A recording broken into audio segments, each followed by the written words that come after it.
30 hours a week. A youth football club in Toddington is still without a pitch because of damage caused by travellers. That's despite the fact they were moved on 3 weeks ago. Ben Nye has more. Travellers occupied both the Poplars and Glebe pitches in Toddington from the 4th to 6th of April, causing extensive damage to the football pitches. A large amount of rubbish was left at the Glebe, including broken glass and bottles embedded into the ground. The football club are now discussing options with the parish council to make the pitches usable again. The anti-smoking charity ASH says the number of people using electronic cigarettes has trebled in the past 2 years. It says there's no evidence that they encourage people to take up the habit. Professor Robert West from University College in London is questioning attempts to stop their use in public. Those who are using the e-cigarettes were about 60% more likely still not to be smoking than those who used either the licensed product or nothing at all. If we fail to take this opportunity that electronic cigarettes potentially are providing, we're really condemning people to death who would otherwise have lived. People in Houghton Regis say that groups of drunken teenagers have turned an area of the town centre into a no-go area at night. The youngsters gather in stairwells at Bedford Square, hurling abuse and objects at passers-by. These people say they're out of control. Every month or so there's always some sort of incident, either bike theft, some form of violence. They all get together, lump their bikes and throw things, and the other day they were throwing lots of things at passers-by from young to old. They're kicking the balls against the shutters and it's echoing round you. You've got people living upstairs and that, and then you've got the drunken people coming out here afterwards, chucking their beers about, and then they're a bit loud. In sport, the race for the Premiership title is still open after Chelsea beat Liverpool 2-0 at Anfield. Chelsea are now 2 points behind Liverpool at the top.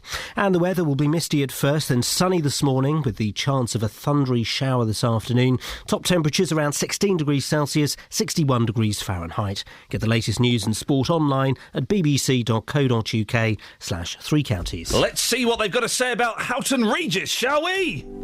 BBC Three Counties Radio's big tour of beds, hearts and bucks. Good local shopping, I would say. It's a real treasure. It's all about where you live. There's nice people, there's nice shopping area. And all this week we're featuring Houghton Regis. We both play bowls at the Bowls Club, which is nice, social side. We're in Bedford Square, the heart of Houghton Regis. The big tour of beds, hearts and bucks. BBC Three Counties Radio. It was nice, they were saying where they were.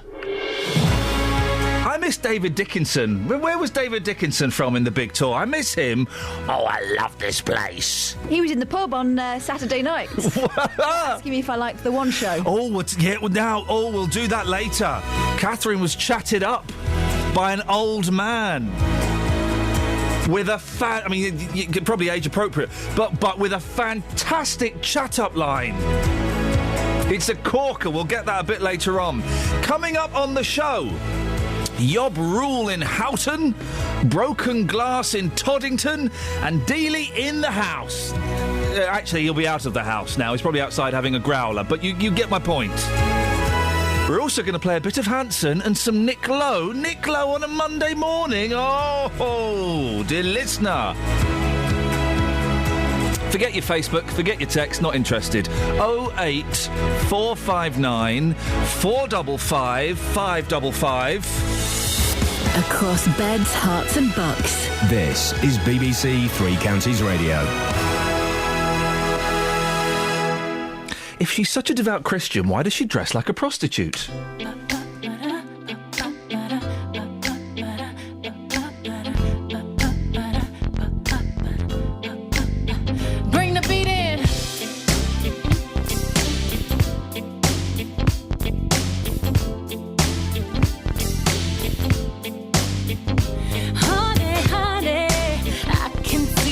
Stars all the way from here. Can't you see the glow on the window?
again and again and again and again. Now everybody asks me why I'm smiling out from ear to ear, but I know nothing's perfect, but it's worth it after fighting through my tears. And finally you put me first.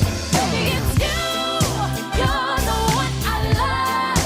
You're the one I need. You're the only one I see. Come on, baby, it's you. You're the one that gives your all. You're the one I can always call when I need to make everything stop. Finally, you put my love on top. Oh, baby, you put my love on top, top, top, top, top. You put my love on top. Oh, come on, baby, you put my love on top, top, top, top, top. My love on top. Baby, it's you. You're the one I love. You're the one I need. You're the only thing I see. Come on, baby, it's you. You're the one that gives your all. You're the one that always calls when I need you, baby. Everything stops. Finally, you put my love on top, baby. You're the one that I love, baby. You're all I need. You're the only one I see. Come on, baby, it's you. You're the one that gives your all. You're the one I always call when I need you. Everything stops. Finally, you put my love on top, baby. 'Cause you're the one that I love, baby. You're the one that I need. You're the only one I see. Baby, baby, it's you. You're the one that gives your all. You're the one that always calls when I need you. Everything stops. Finally, you put my love on top, baby. 'Cause you're the one that I love, baby. You're the one that I need.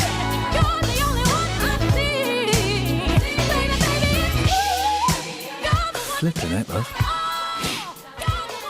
You're the one that gets me off, did she say? I don't think we can say that. Yes, she did. What does she say then? She says you're the one I love. She said right at the very end in the fade out. Oh, cheeky. Yeah, she sneaks. You're the one that gets me off, which is similar to the very very extra fade out of Sexual Healing by Marvin Gaye.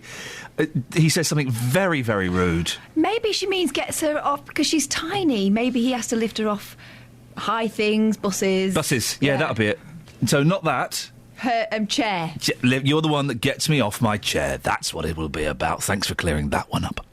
You can tell that's a mum who's had to explain rude lyrics to a child before. Now, our big tour takes us to the marvellous Houghton Regis this week, where people are urging the police to do more to stop the town centre becoming a no-go area after dark. Residents have told us they avoid Bedford Square from early evening when groups of young people hang around, hurling abuse, hurling objects and intimidating passers-by. Well, our reporter, tough guy Matt Lockwood, went there this weekend. When you come through here, you'll take a line of sight so you can see what's in through here. Just come down this end here by the entrance. Is Bedford Square right in front of us where the pound stretcher is and the Tesco Express? This stairwell here, the majority gather on sitting on these steps.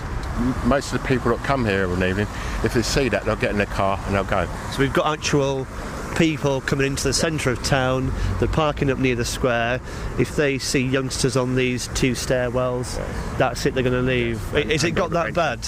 Yes, it has, yes. One particular incident where there's three of them, probably below 10, with a bottle of vodka, trying to get someone to open it for them. Got some youngsters here, haven't we? 1, 2, 3, about 5. It look like they're up to no good. Every month or so there's always some sort of incident, either bike theft, some form of violence. So we're going down an alleyway now, aren't we? At the back of the square. There's private residences up here and they complain about the noise occasionally. Lately, within the last 4 or 5 years, a lot of people have said that this has escalated to the point now where it's become unacceptable. A lot of people that come through here, I've seen them, they'll come out at night, they'll bring a big dog with them, or they'll come in a group because they're afraid. That's not good for anyone. The reason there's been an increase in incidents now is due to certain people's bail terms ending, and those that were barred from this area, Bedford Square particularly, are now no longer barred as a result of the bail terms ending. I mean, I do feel afraid some nights coming down here, particularly after dark. no one's got any control over them, and they're not afraid to do whatever they want. So what things have you experienced then? Well, the kids coming here through like the motorbikes out on the mopeds and that, the push bikes, they're going up and down like it's a racetrack. And they're kicking the balls against the shutters and it's echoing round you. You've got people living upstairs and that, so it's a right nuisance for people, to be honest, really. And then you've got the drunken people coming out here afterwards, chucking their beers about, and then they're a bit loud. What kind of things have you experienced in the square?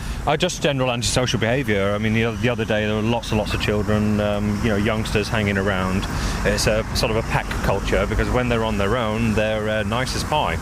They all get together, lump their bikes and throw things, and the other day they were throwing lots of things at passers-by from young to old.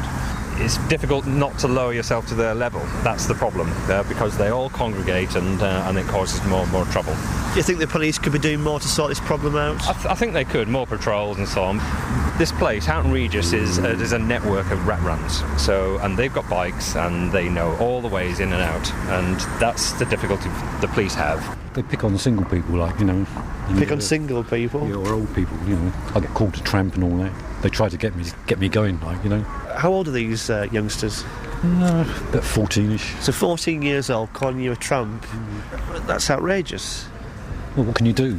They're not taught manners or anything, are they? They probably say insult their own parents and that. And does that stop you from walking through? No. You're not going to be intimidated? No way. If one of them ever wants to start on me, I'll get the first one in. Ouch. Well, we don't recommend hitting children, obviously, although sometimes it's tempting. So I was driving through a particular area yesterday. I was on my way to McDonald's drive-in, having my Sunday roast of a cheeseburger. Hold the pickles.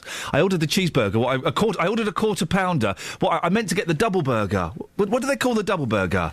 Big Mac. Double burger. Big Mac. I was so disappointed. Anyway, so I was driving through this area, and there were this group of youngsters, 13, 14, 15. There were about 8 of them. 2 or 3 of them were girls. And this middle-aged woman walked past, and one of the lads, he was no older than 14, and that's me being generous to him. As she walked past, he's grabbing, what would you call that? His groin. Yeah, he's grabbing it, thrusting at her, pointing at it as if the hand grabbing it was not enough of an indication of Maybe he needed a wee-wee. I don't think he needed a wee-wee. He was grabbing, shouting at her, and she kind of sort of laughed a bit and walked on. But you would laugh if there were 8 kids being aggressive to you. So I thought, I'm not having any of this. I'm not having this. So I went up to them. I said, "Oi, have a little bit of respect." And then I drove off really quickly. I was in my car. Yeah, I did. Maybe I didn't. I went up to them, and I think my window was open. And I said, "It was." "Oi, have a little bit of respect," is exactly what I said. Have a little bit of respect. And they did they? They shouted abuse at me, but I was some distance away at that point. As you drove off, did you pump up Aretha Franklin? Yeah, did I do what? Did I do what? Did you play Aretha Franklin really loudly? Is that the same as Aretha Franklin? What? Who? Huh? No, I didn't. But I don't want to. I sound like an old man. I sound like a 40-year-old man. But kids these days. Yeah, it gets my goat. Kids these days. Exactly. I get quite Salford with them. And sweary. I'm sorry to say, sweary. Swearing at people's children, but I think sometimes it's the only language they understand. And do you know what? If I'd have seen that scene and I hadn't have been in my car, even though there were 8 of them, I would have said something. Because it was just so outrageous what they were doing. It's a situation where you say it before you've thought about what am I going to say. You just find yourself in the middle of it. Yeah. Oh, dear. 08459 455 555. Let's have a whinge about kids today. They'll be at school. By the way, I don't think anybody's listening today. Why? There are some nice kids out there. No, there aren't. No, there are. It's true. There are nice kids. We always celebrate the nice kids. Let's just do the horrible kids today. There's horrible grown-ups as well, and they have children. It's what happens. No one's listening today, by the way. Alice... Good morning. She wasn't for a second. Yeah, Alice, if I were you, I wouldn't bother doing the travel. No one's listening today. Do you know where everyone is? Talking to teenagers and telling them to behave. If only. No, they're watching ITV. They're all watching Good Morning Britain. Susanna Reid. Oh no, don't you? Hang on. Let me turn it on. Don't Is you? Roland Rat going to be on? Don't you turn it on, for goodness sakes. You're encouraging it, Iain. No, no. You're giving them ideas. No, I'm just. Let's be honest. No one's going to be watching or listening to the BBC today. Wrong channel. At the moment. Right. Okay. I need to go. Turn number 3 on. Put number 3 on. I'm just pressing 3. Although BBC is very good. There we go. BBC's very good. They're Here talking we about go. sport. So, Alice, we'll go into it. We'll do it. But I wouldn't give it. I'd save it. Save it. You know, save the best before. Hold it back. Hold it back. Here we go. So here's a limp travel from Alice. For beds, cards, and bugs. BBC Three Counties Radio. On the M25 clockwise between junction 27 for the M11 and 28 for the Brook Street roundabout, one lane is closed after an accident involving multiple vehicles. We have got queues on the approach there at the moment. And then some roadworks to watch out for in Great Amwell. The A10 has a lane closed near the Amwell roundabout. I'm Alice Glossop, BBC Three Counties Radio. I would say even hold back a little bit more next time, Alice. Was that too much? Well, I just, honestly, you know, let's treat today as a script read-through, OK? It's an early rehearsal. Don't... Sure. Just save it for later in the week. Sounds good to me. Nice one, Alice. Thank you. That girl can't save it because she is a professional through and through. You cut her open and you would probably end up going to prison, actually, for that. What a horrible thing to do to Alice Glossop. Why would you want to do that? Shame on you. 6:18. These are your headlines on BBC Three Counties Radio. MPs vote today on plans for a high-speed rail line through Buckinghamshire. Football matches have been cancelled in Toddington after glass was left embedded in the pitch by travellers. And people in Houghton Regis are demanding the police stops abusive groups of drunken teenagers. BBC Three Counties Radio.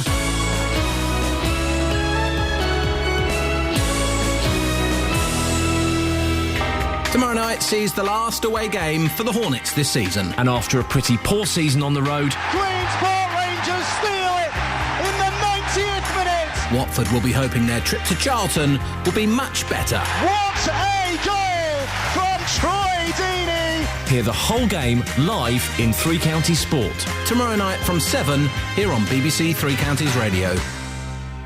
I woke up this morning singing this song. How often do we get to hear the masterful Nick Lowe on the radio? Not often enough, kids. This is a real song. Forget your Coldplays and your Lady Gagas and your One Directions. This is a tune. Cruel to Be Kind, Nick Lowe, the Governor. Oh, I can take another heartache, though you say you're my friend. You say your love is bona fide, but that don't coincide with the things that you do.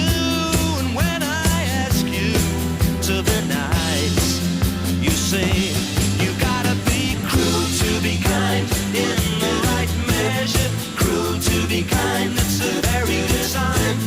Cruel to be kind means that I love you, baby.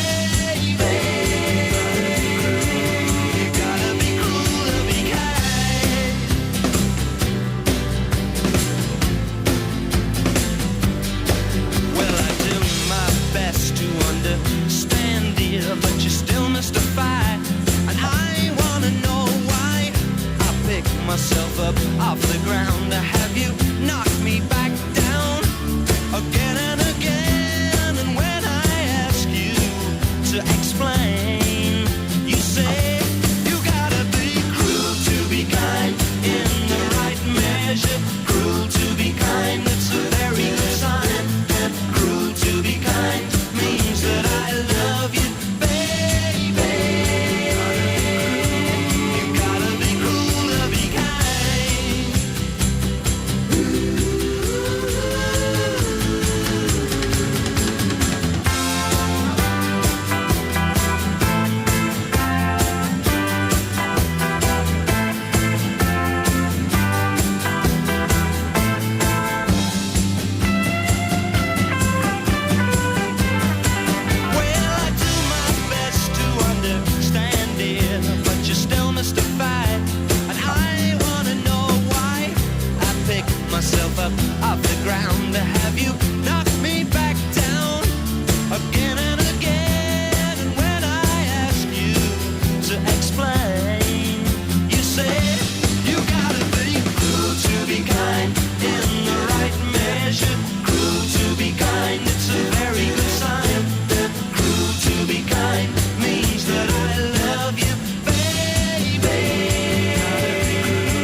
Susanna Reid playing Nick Lowe? Is she? I don't think so. I don't think so.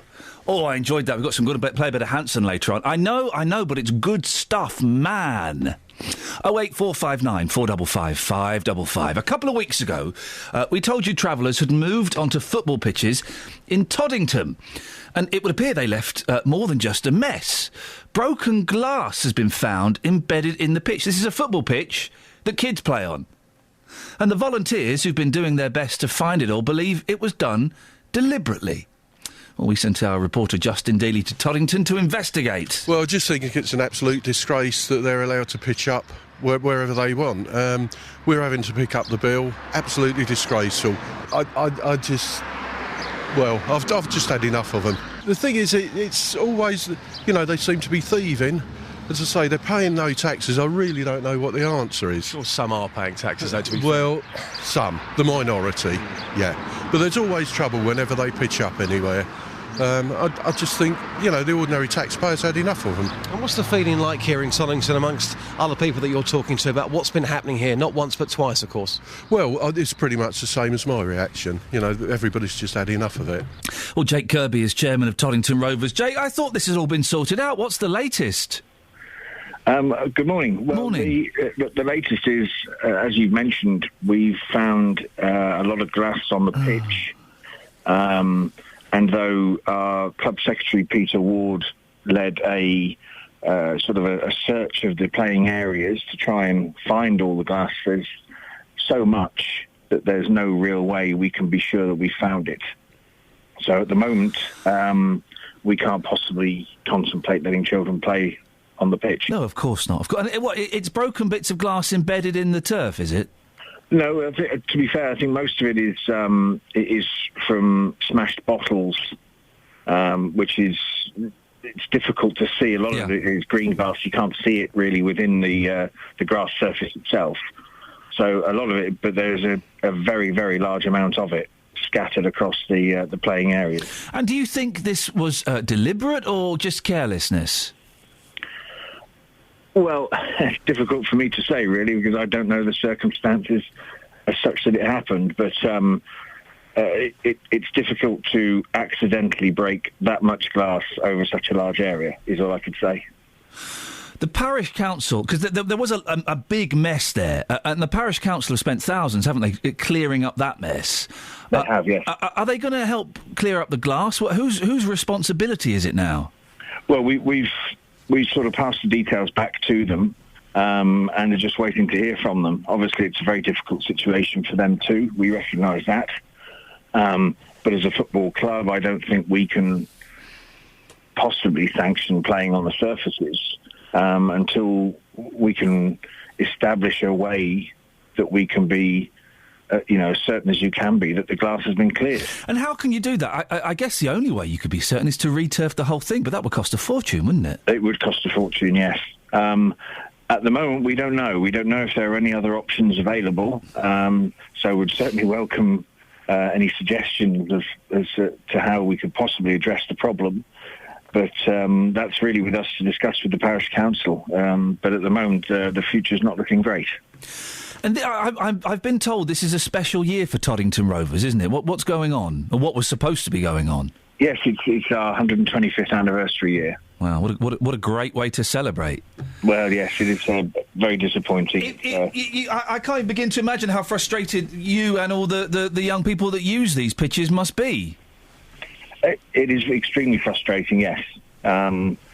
It's sad, we've managed to relocate some of the academy training, but it's I have a son of my own who plays for one of the teams, and to tell them each week they're not able to play, the look on their faces is not one you really want to see. Jake, every time I speak to you, I keep thinking that's the last time we're going to speak to you, and that it's being sorted out. And just continually seems to be another twist. Do keep in touch with us. I wish you the very best of luck. And if anybody's listening who thinks they can help, give us a call and we'll put you in touch. And well, hopefully we'll speak to you soon, and you can tell us, Jake, about some football matches you've got coming up. I hope so too. Thank you very much indeed, Jake Kirby, chairman of Toddington Rovers. I wouldn't have a clue. even if you go round on your hands and knees on 2 football pitches, well, A, that's going to take forever, isn't it, to get all the glass out? You can never be sure. And I wouldn't want my boys playing on a football pitch if there was a chance that they were going to, you know, if they do a little skid or fall over, they're going to cut themselves. Unbelievable. 08459 455 555 is the telephone number. If you want to give us a call on that, you're more than welcome to. Coming up after 6:30. And I'm aware I'm pretty much talking to an empty room. You're all watching Susanna Reid, sat behind a desk. Behind a desk, ITV? You've wasted a trick there. She's famous for not sitting behind desks and doing, not a Close Encounters of the Third Kind. Oh, not a Jaws. What is it? What's the thing called? Basic Instinct. That's the fella. She's famous for doing one of those. Oh, she's in certain newspapers that look out for them. Yes. Well, good for them. How dare she cross I her can't legs. watch the television all the time. I need someone to monitor it for me. Can't get my TV to work, so I can't watch it. So, 08459 455 555. Coming up after 6:30, a fantastic Hanson song you will never have heard. I know, trust me, it's a good one. And also, we'll hear how an old man tried to chat up Catherine Boyle at the weekend using what can only be described as a rather unique chat-up line. Travel news for beds, cards and bugs. BBC Three Counties Radio. On the M25 clockwise between junction 27 for the M11 and 28 for the Brook Street roundabout, 1 lane is closed after an accident involving multiple vehicles. Traffic coping quite well at the moment though.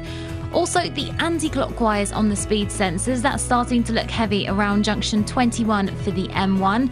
Also, the M1 itself, London bound, starting to build up between junction 10 for the Luton Airport Spur Road and 9 for Redbourne.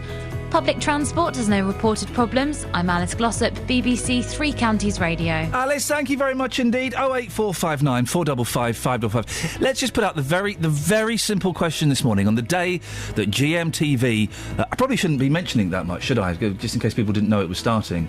GMTV? Is that what it's called? Good morning... ITV? Good Morning Britain. Yeah. Is anybody listening? Let's ask that. Let's have that as a phone-in question. On the day that Good Morning Britain relaunches, is anybody listening to us? Across beds, hearts and bugs. This is BBC Three Counties Radio.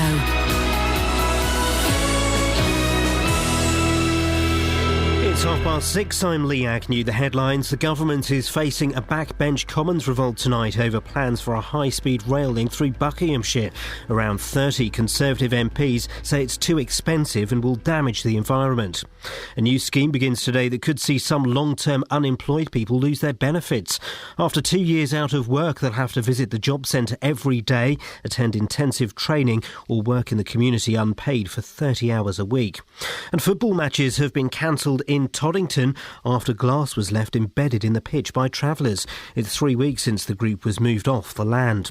The weather will be misty at first, then sunny this morning with the chance of a thundery shower this afternoon. Top temperatures around 16 degrees Celsius, that's 61 degrees Fahrenheit. Three Counties Sports. BBC Three Counties Radio. The race for the Premiership title is still open after Chelsea beat Liverpool 2-0 at Anfield. Chelsea are now 2 points behind Liverpool at the top.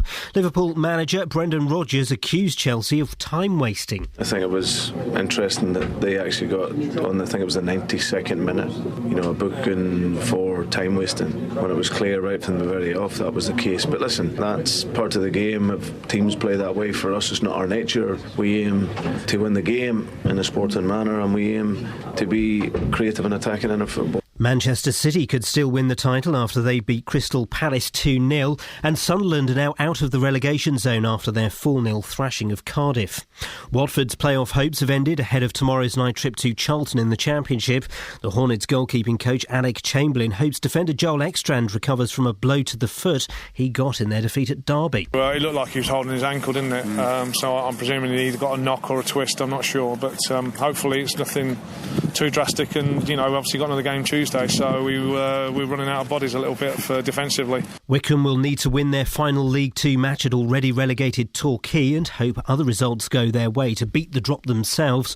Wanderers manager Gareth Ainsworth knows the pressure is on for Saturday's trip to Plainmoor. We've got to control what we can control and beat Torquay, and that's all we can do. So I don't want to be coming away with potentially we could have done it and not beat Torquay. That would be the worst scenario possible. And finally, at the World Snooker Championship in Sheffield, the world number one Neil Robertson leads Mark Allen by 9 frames to 7 in the second round. BBC Three Counties News and Sport, more at 7 o'clock. Call 08459 455 555. BBC Three Counties Radio. Mark my words. I've just been to have a look at Good Morning Britain. There is no Roland Rat. There's no Kevin the Gerbil. There is no Nick Owen. Or Mike Thingy with the broken nose. Yeah, I used to or the like hairy him. man. Keys. Keys. Or Anna Ford. Was she on it? Yeah. I As was remember Diamond. David Frost. And there was no Brandreth. Gordon Honeycomb, no Brandreth, no Wincy Willis. Gordon Honeycomb's one I was thinking of. That's the fella. But they're all sat behind a desk. Mark my word. It's a glass table. Mark my word, that desk will not be there in 3 months' time. You reckon? They will get rid of the desk within 3 months' time. I think they've got a stinker on their hands. I don't. I think they look fresh. Whoa. They've obviously polished the desk up Hey! lovely. And it's day one. No. In my house, by probably about now, it was covered in fingerprints. And I'd be thinking, oh, why don't I just go wood? We'll play your New York to LA song in a bit. Good. But can I play a really upbeat Hanson song that's brilliant? Yeah.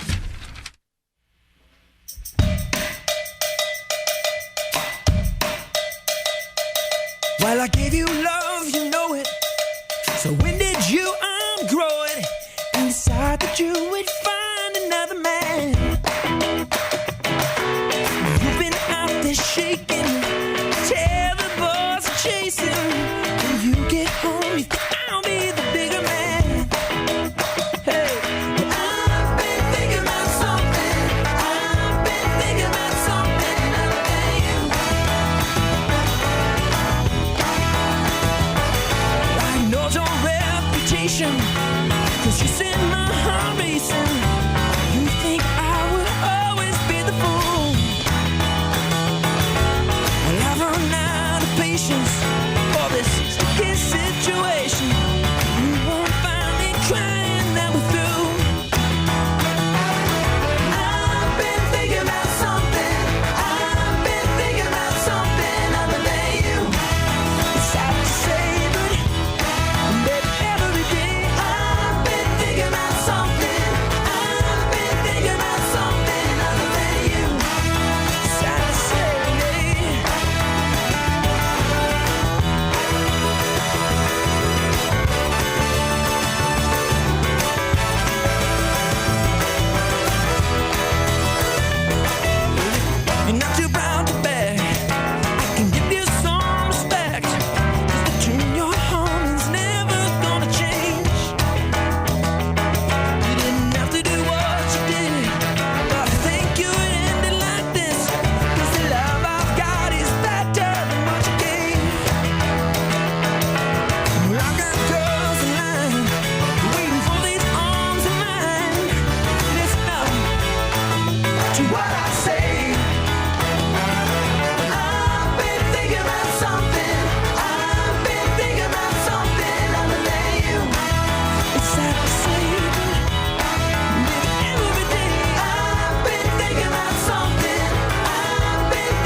rock and roll band. You're a bit old for them.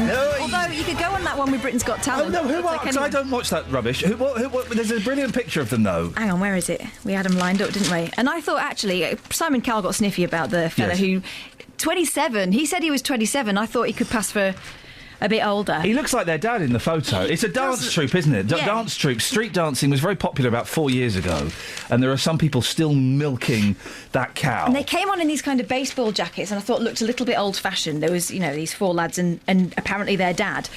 But they could really move, and I thought he was the only thing that made it interesting or different from what you see every so single they're all week like on that 16, programme. 17, 18, and he's, what, 42? They reckon 27. No. And cow...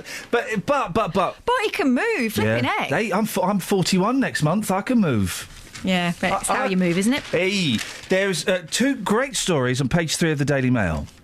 First one, 1,600 pupils over 5 still wearing nappies at school. At school? Now, I know some sneakily doing it at night. Really? Mm-hmm. Really? Mm-hmm. Surprised me too. Hundreds of children aged 5 and older are still wearing nappies in primary schools. It found around 1 in 10 senior teachers said children at their school aged between 5 and 7 were still not toilet trained. There were even perfectly healthy pupils in their teens without medical conditions or developmental problems who were unable to go to the bathroom on their own. What? Incredible. How can you not... What age did you... Do you remember when you potty trained? Well, I'm doing it now with the second one. Right. How old is she, 2? Yes. Yeah. The first one was trained by the time she was 2. She just took to it. See, my mum is old school. Yeah. And, certain times in the morning they'll go after their breakfast. So Yeah. she would sit them on the potty because she looks after them in the mornings, or Yeah. she did then. And she would sit her on the potty while giving her a breakfast. And we used to sit her on it all the time and give her a book and stuff. So Yeah. she got used to it. And it just clicked one day. It feels like you're making them sit on it the whole time. And then all of a sudden they make that connection and you sort it. And it's just happened this weekend, actually, with Yeah. my youngest, who is 2 and a bit. And she's going to the loo, and we do a song when she does the wee. Sing the wee song. Okay, well, I can't do it without saying her name. Okay, all right. We'll call her Tiddler, right? Okay. Tiddler did a wee wee on the potty, la la la la, la la la la. You can change it. Sometimes it's not a wee wee. Or on the toilet, and then we do the. I'm just thinking, Kelly Betts. Hi. You work on BBC Introducing. Let's be honest, that's better than some of the guff we play on a Friday Oh, morning. hang on a minute! You haven't heard the lean over, lean over. Oh, go on. Lean over, let me wipe your. Oh, bum. no! It's I'm no. only doing this 'cause I am your mum. Oh no! Do you know They what? love the it. only thing that's missing is a ukulele. Yeah, isn't it? Yeah. Well, I've got my hands full at the time, otherwise I definitely would accompany Wowzers. that. But they love it, and they connect the song, and they wait, and that's the reward. I'd never thought, because some people give them like a biscuit if they do it. My No, just boys, do it. my eldest, he didn't go for the potty. He just Straight on the loo. Straight on the loo. We just took his nappy off and put him in pants. Yep. And we just keep taking him to the loo, and then we'd ask him if he wanted to go to the loo. And my youngest, who's 2, is still wearing a nappy, but he has in the last few weeks just started saying, "Oh, I'm doing a wee in my nappy." And so that's the sign, isn't Yeah. it? Because sometimes I say, I need the loo, and they're doing it. Yeah. But that's great in a way, because Yeah. at least they're recognising the feeling. I've tried those sort of transition pants for a while. Yeah. I think you just got to go straight to Hex, haven't you? And there's going to be a few accidents. Yeah. Deal with it. Yeah, just don't change your sofa till they're sorted. If you've got, if you Or have your carpets. if you had a song for aiding your children's development, 08459 455 555. The other story, Yes. you've got it in front of you. The story on the top. Look at the size of that cauliflower. That's not normal. It's ridiculous. Look at the size of that onion. There's an onion that is the size. Well, it's even bigger than his head. It's bigger than his head. It's an 18-pound onion. It's the size of your smallest. Yes. It's incredible. When it comes to vegetables, Peter Glazebrook needs to get a life. Oh, they're all his. So the man who's already grown the world's heaviest onion and potato, I could eat that, has now added this colossal They never cauliflower. taste very good. Big 6 veg. pounds and a whopping 6 foot wide. It would make enough cauliflower cheese to feed a family. You're right. It wouldn't taste very They never good. taste great, from what I've heard. That marrow, though, look at the size of that. Jeez, that's just what? How do you do that? That's chemicals, isn't it? It must be, surely. He's not singing to him, is he? Maybe singing the grow No. taller, grow taller. By the way, sorry, Peppa Pig. I've ruined it for you. Oh, have you nicked a Peppa Pig That's a song? Peppa Pig song. Or tune, not their song. I don't think they've... You got gotten anything onto else? That one, yeah, loads. A music fan There's who quite a made bit his today. neighbours' lives a misery by blasting out Celine Dion's My Heart Will Go On has had his iPod taken off him. Council officers also seized thousands of pounds worth of equipment from the home of Gareth Davis, 47, after he breached a noise abatement order 6 times, including laptop, speakers, 32 DVDs and CDs. Wow. Officers had witnessed the Titanic theme being played in the afternoon in the early hours at the house in Stroud. To be fair, it was a good tune. Other songs on the playlist of the former window salesman who lives alone included James Brown's Love Machine, Apache Indians Boom Shakalaka, Apache Indian, I missed that guy. Steppenwolf, Born to be Wild, and Yeah. the theme tune to Toy Story, You've Got a Friend in Me. Oh, that is a good song. That is a yeah, good song. at 2 in the morning. Yeah. They're making a movie of Dad's Army. Yes, I know, I can see that. Flipping What for? heck. I mean, the question that springs to mind. Dad's Army, as we all know, is a tedious, old-fashioned, dull sitcom of the worst order. It's of its time. I never got those sitcoms of that style. And I've said this before: the Dad's Army, the Faulty Towers, what's the Plonker? What's the Plonker no, one? I liked Faulty Towers. Del Boy and Dad's Army, yes, I agree with you. Faulty Towers was great. Fools and Horses. Yeah. Thank you, Kelly. That was it. I hate that old-fashioned British formulaic sitcom. And now they're going to make a movie of Dad's Army. I cannot think... Who would pay 12 quid to go to the pictures to watch that? That's the sort of thing they should put on a Sunday afternoon on BBC Two. I think there was a Dad's Army film. Do you remember there was a thing for making films of sitcoms? So you've got like Love Thy... No, not Love Thy Name, but you've got On the Buses. I think there are 2 movies. There are 2 Steptoe and Son films. There is a Dad's Army film as well, I'm sure. What, an actual... Yeah, I'm pretty sure. Why would you do that? Awful. And Tell you what, though, Bill Nye is in it and Toby Jones... Oh, in that case... Well, no, they're good. I don't know who Toby Jones is. Yeah, you do, look. No, I've seen the face. I don't know... He played Truman Capote to great acclaim, I think, recently. They should make a film of Bottle Boys. Remember Bottle Boys? No. Bottle Boys, up with the lark. Who cares if it's early? Who cares if it's dark? It was Robin Asquith, star of the Confessions movies, playing a milkman who... He would deliver milk and...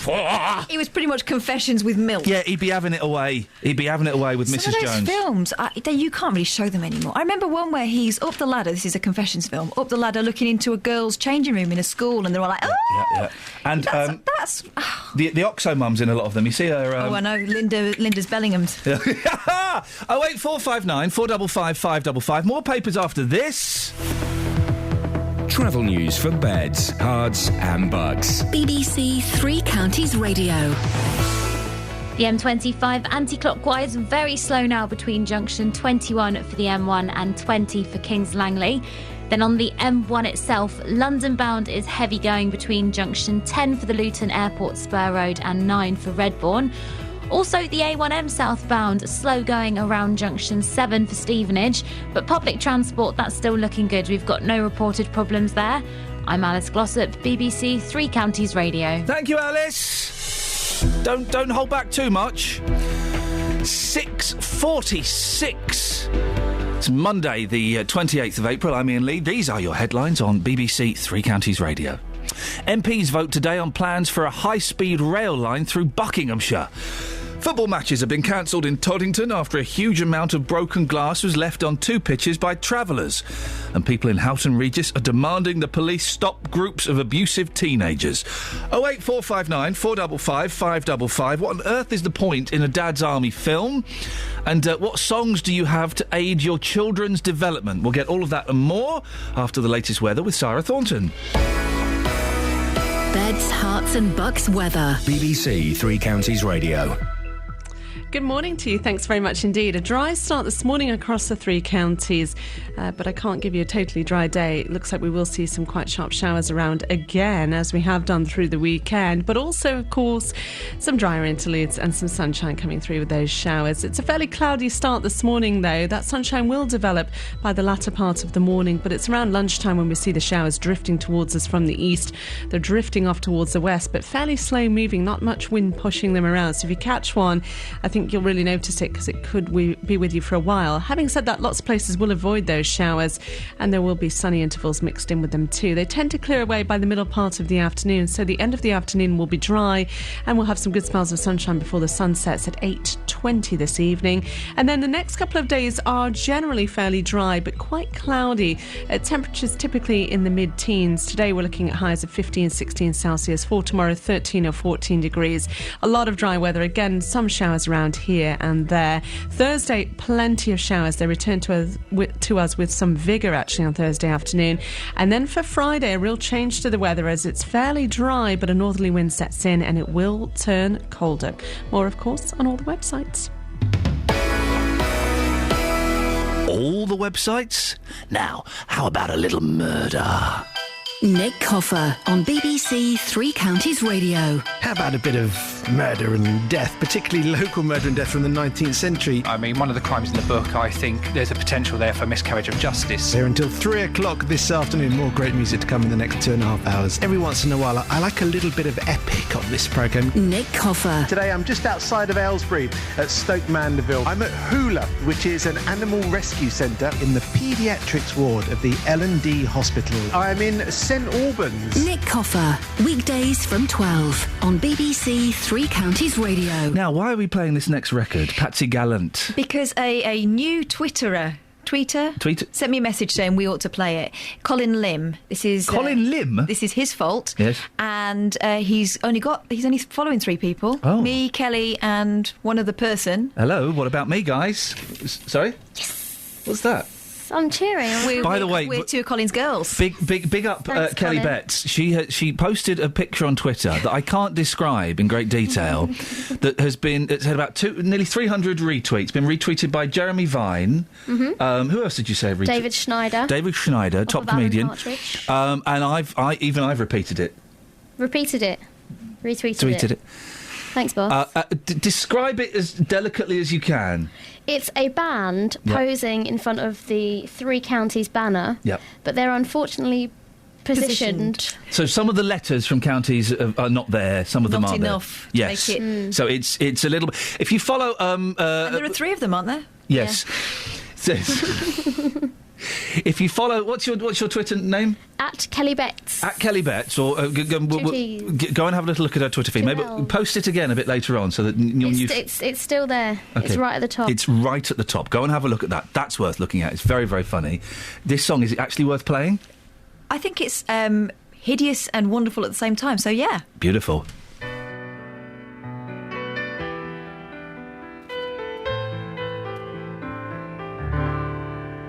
In my mind, there's a face on my lips, there's a name in my life. There's no place for the man that I love, 'cause I'm living my life just to sing and be free. From LA to New York, from New York to LA. Ooh, from New York to LA. From New York to LA. From New York to LA. From New York to LA. Ooh, I'm a star in New York. I'm a star in LA.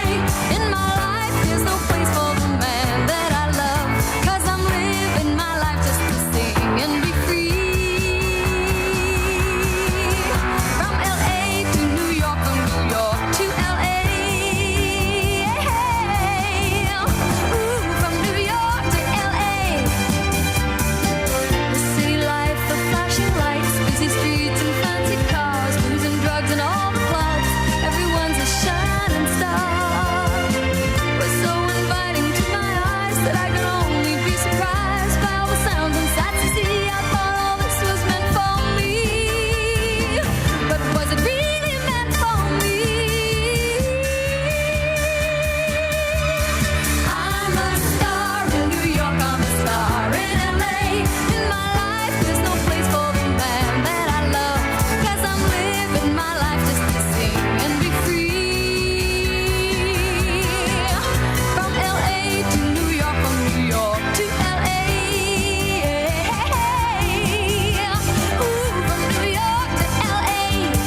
She sang the heck out of that, didn't she?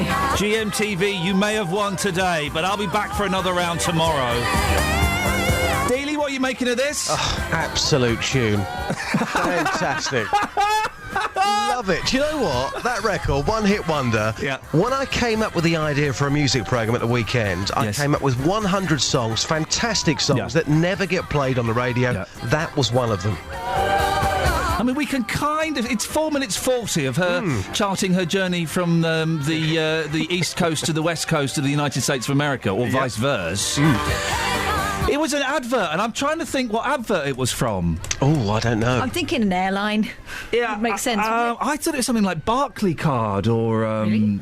It was something. This is going to bug me now. Thanks, Catherine, for that. 08459 455 555. What on earth was that? An advert for? What, just put you on the spot, Justin. What can you tell us about Patsy Gallant? I can tell you that she was a one-hit wonder who had a very powerful voice. Let's just leave it there. Catherine rightly pointed out a little bit of the Karen Carpenter's going on the ballady part. Yeah, absolutely. I suppose if I was to say one bad thing about that song, it does go on a bit. You know, make it 3 minutes 30. There you go. Let's all have some good times listening to it. It does go on a bit, to be fair. You got a hit there if you were to do that. Just where are you off to today? What are you up to today? Also, I can do whatever for you. I mean, obviously, I'm not going to bring you breakfast this time, but whatever you're talking about, more than happy to get reaction live on the streets. Let's take it to the streets. What do you reckon, Kath? I don't know. There's not a lot of kind of talky bits in Maybe the this papers. road rage thing. Go on. Yes, that might be a good one. What is it? Motorists prone to road rage are often the most scared of driving. This is according to a new study. The country's least willing drivers are also the most likely to lose their temper and flash their lights at others, findings from a 5-year study revealed. But a dislike of driving doesn't keep them off the road. Researchers found drivers who clocked up the most miles are split between those who love motoring and those who feel their job makes them a slave to their cars. So there's 6 types of motorists. You might want to ask them which one they are. Okay. How about this? 1, driving to live. Okay, so these are the ones averaging about 10,800 miles a year, driving most days, and about 18% of drivers. They feel they've become a slave to the car. Motorheads, they just love it. 10,500 miles, driving most days, find it a joy. More than motoring, what's that mean? Driving less regularly, they resent driving but know they need a car. Rogue drivers. Driving most day, they routinely bend the rules while on the road and prone to have a short fuse. I think that's me, that's me. That's you, Lisa. Way of life. Driving most days, they just use their cars to get around. That's me, I think. Yeah. And reluctant drivers drive reasonably regularly. They're the most timid and bad-tempered. Hey, do you remember that time we did a phone-in about people who didn't like driving and there was a woman who had only ever turned left? Oh, really? Yeah, she was so terrified of crossing traffic. She would just do miles out of her way so she didn't have to turn right. I do end up in situations where the other driver gets very aggressive. I don't know why. And I was turning right when I lived in North London. I was turning right, and this elderly gentleman cut me up really badly, like an absolute. And so I may have overtaken him. I may have undertaken him and got ahead of him.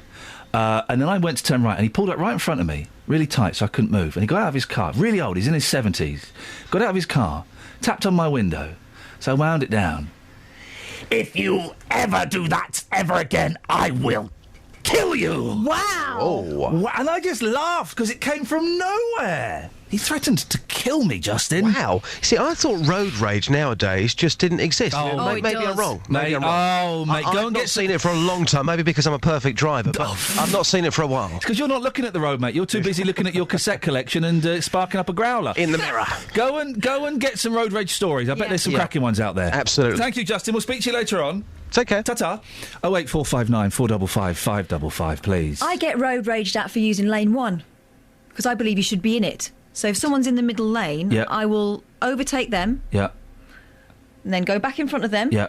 And then go into lane 1. You're supposed to be in lane 1. Yeah, I know, but you wouldn't believe the amount of grief I get for that. I don't do it really fast. I don't cut people up. I don't go really close. But people do not like it. I've had this happen a couple of times. The other day, I had a lorry driver challenging me to a fight on the motorway. He didn't chase you for miles, leading to a canyon somewhere. No, he didn't chase me for miles, but yeah, it's a good film. But no, he was unhappy with my particular behaviour, and my behaviour on this instance was pretty good, actually. And so he was doing the pointing to the thing and making a fist sign. You're always getting that, aren't you? Yeah. And so then he started pulling over into the hard shoulder and drive, and I was doing the, yeah, come on then. And so he pulled over into the hard shoulder, and I made to pull over, and then I zoomed away. Brave. Yeah, brave. That taught him a lesson. Actually, you'd have to be nuts to get out your car. Why would you get out on your hard shoulder and have a punch-up? Thank you, Catherine. 08459 455 555. Road rage stories, please. Travel news for beds, cards and bugs. BBC Three Counties Radio. The M25 anti-clockwise, very slow between junction 21A for St Albans and 20 for Kings Langley. Also on the clockwise carriageway between junction 27 for the M11 and 28 for the Brook Street roundabout. One lane is closed after an accident involving multiple vehicles. On the speed sensors, the M1 London bound very heavy around junction 11 for Dunstable Road. Public transport has no reported problems. I'm Alice Glossop, BBC Three Counties Radio. Thank you very much, Alice. Brave effort, let's be honest. I don't want to put you down, Lee, before you do the news. No one's listening. They're all watching #GMTV, aren't they? But have they got Lee Agnew doing the news? No. They asked and he told them to get knotted. Local and vocal across beds, hearts and bucks. This is BBC Three Counties Radio.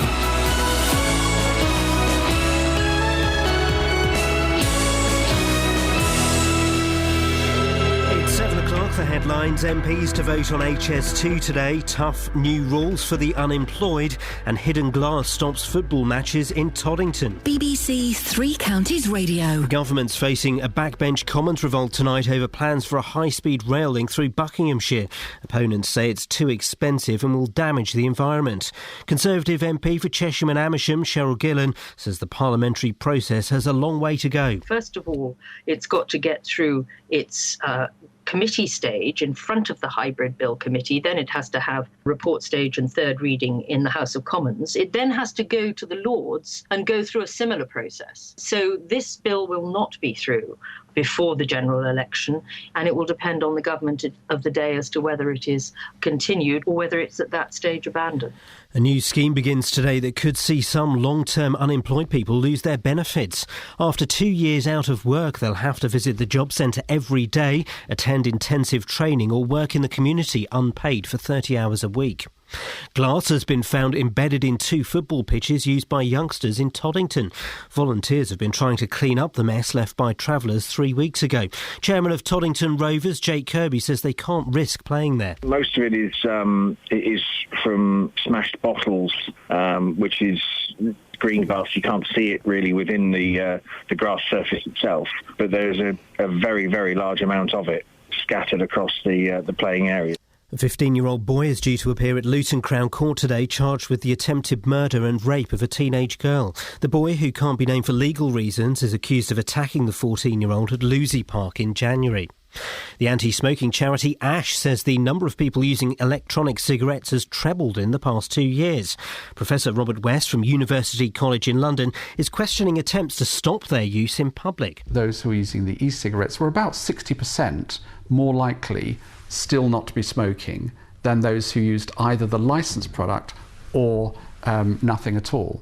If we fail to take this opportunity that electronic cigarettes potentially are providing, we're really condemning people to death who would otherwise have lived. People in Houghton Regis say that groups of drunken teenagers have turned an area of the town centre into a no-go area. The youngsters gather at Bedford Square, hurling abuse and objects at passers-by. These people say they're out of control. Every month or so there's always some sort of incident, either bike theft, some form of violence. They all get together, lump their bikes and throw things, and the other day they were throwing lots of things at passers-by from young to old. They're kicking the balls against the shutters and it's echoing round you. You've got people living upstairs and that, and then you've got the drunken people coming out here afterwards, chucking their beers about, and then they're a bit loud. In sport, the race for the Premiership title is still open after Chelsea beat Liverpool 2-0 at Anfield. And the weather will be sunny this morning with a chance of a thundery shower this afternoon. Top temperatures around 16 degrees Celsius at 61 degrees Fahrenheit. Get the latest news and sport online at bbc.co.uk/Three Counties. BBC Three Counties Radio's big tour of beds, hearts and bucks. Where I live, it's nice. We've got good community spirit. It's becoming a bit more villagey and better community spirit. All this week, we're featuring Houghton Regis. You will not find a better fighting spirit in the whole of Bedfordshire than Houghton Regis. It's all about where you live. On a whole, it's great. The big tour. BBC Three Counties Radio. Good morning to the loyal, the faithful, who are sticking with us through this turbulent time of GMTV being relaunched and, let's be honest, barely adequate radio broadcasts from myself and my team. But some of you are staying with us, and for that I am eternally grateful. Coming up in the next hour, we will reward your loyalty with Yob Rule in Houghton, broken glass in Toddington, and getting your stories about road rage. Dealey doesn't think it exists anymore. It's an old-fashioned concept. Oh, sir, if only it were. Oh, it rhymes. I'm a poet and I didn't realise. 08459 455 555. I'll take texts as well, 81333. Start your text 3CR. I'm not interested in Facebook this morning.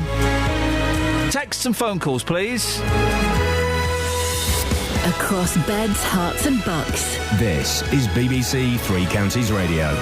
08459 455 555. And the rule applies as it does every day. You can give us a call about anything you fancy. Oh, we must do Catherine's chat-up line. I forgot to do that. We'll do that a little bit later on. Catherine was chatted up by an elderly gentleman at the weekend who had just had the most amazing chat-up line. We'll find out what it was and, more importantly, whether it worked or not a little bit later on in the show.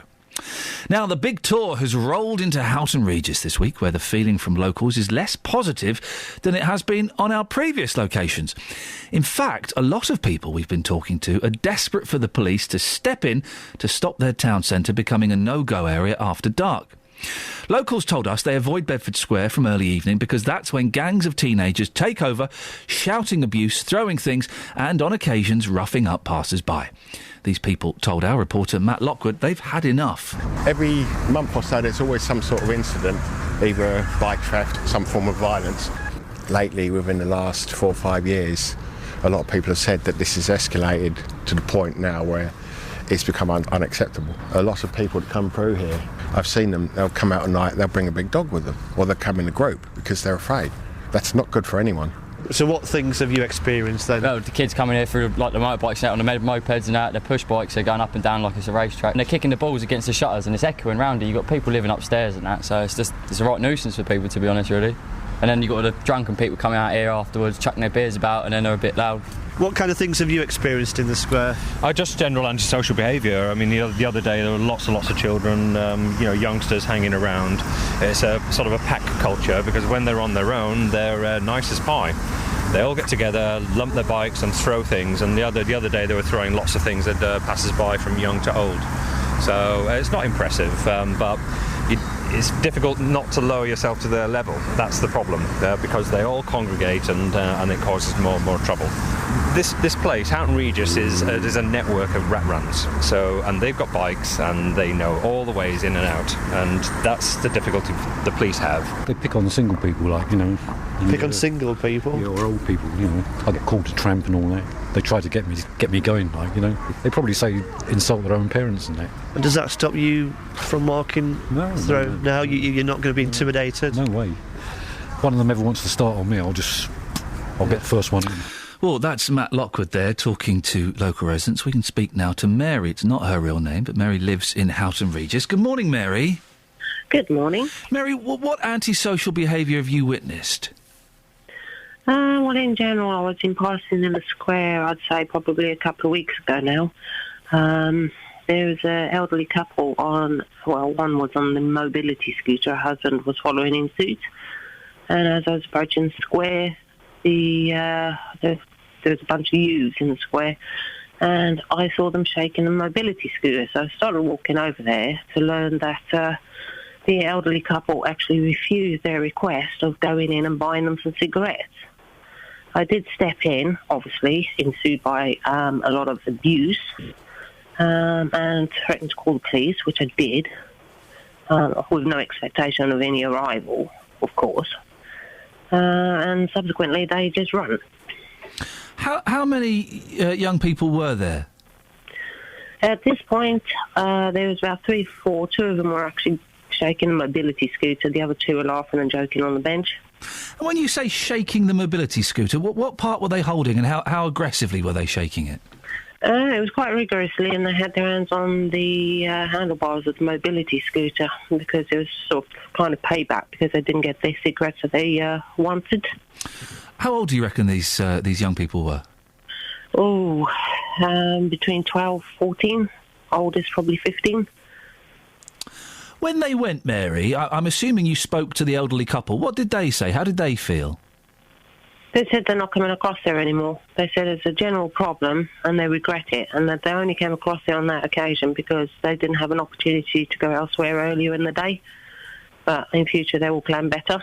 And what time of the day was it? This must have been around about 4:15. Okay, so not late. It wasn't late at night? No, not at all. Obviously, of course, at school's kicking out time is around about 3:30, 4 o'clock anyways. Yeah. And you mentioned something about you called the police, but that you didn't really expect them to turn up. Did they turn up eventually? No, because I was put on hold. You were put on hold? Yes, that's the general thing, or you get cut off. Overall, if you ever try and get any assistance, you're put on hold or you're diverted to another number where you're on hold again or cut off. So, yeah, it's actually quite difficult to get through. How long could you be on hold for? Varies, generally, or you're just asked to call back. Yeah. You're asked to call... Second a minute. See what? You phoned up and said, look, there's a lot of kids shaking a mobility scooter. There's an elderly couple that are scared, and they said, oh, OK, thank you, Mary. We're just going to put you on hold. And that was it?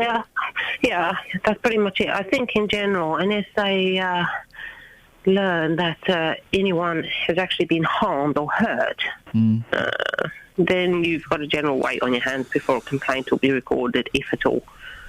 We're going to be speaking to Sergeant Linda Wilson, who's part of the policing team for Houghton Regis, a little bit later on, about 10 to 9. What would you like to say to the sergeant?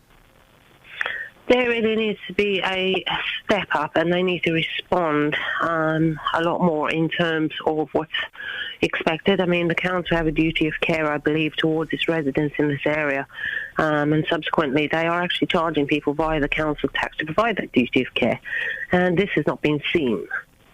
Also, I know Northampton have adopted the approach of any minors found with alcohol, possession of alcohol or anything else in their hands, that they're escorted back to the parents right there, right then. Because obviously alcohol in this area is a massive issue for the under 16s, under 18s. They manage to possess it and get it through whatever means and reasons. Mary, do you feel intimidated by what's going on there? Have you restricted the times that you go there? Yes, I don't go across that way at all, because obviously, like I said, people with the mobility scooter, they provoke you to a point that you would end up questioning your own actions.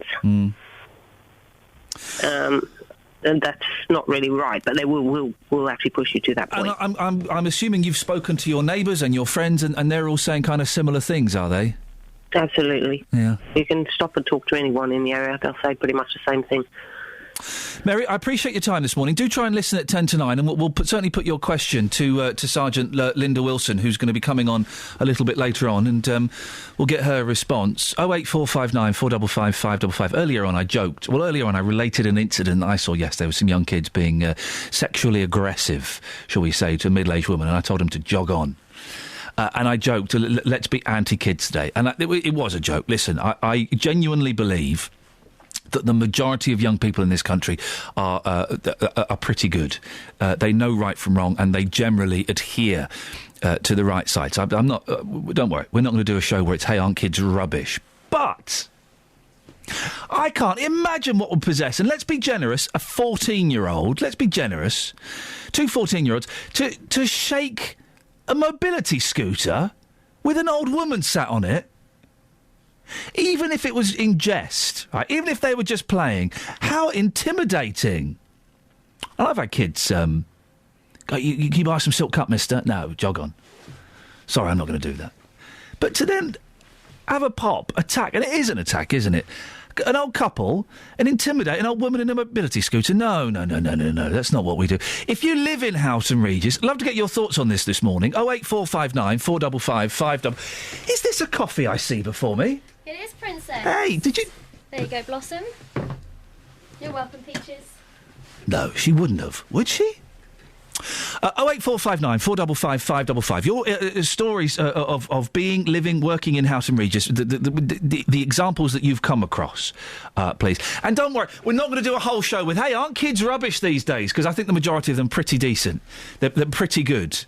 I think it's a real tiny minority, and I have to believe that, otherwise what's the point in living...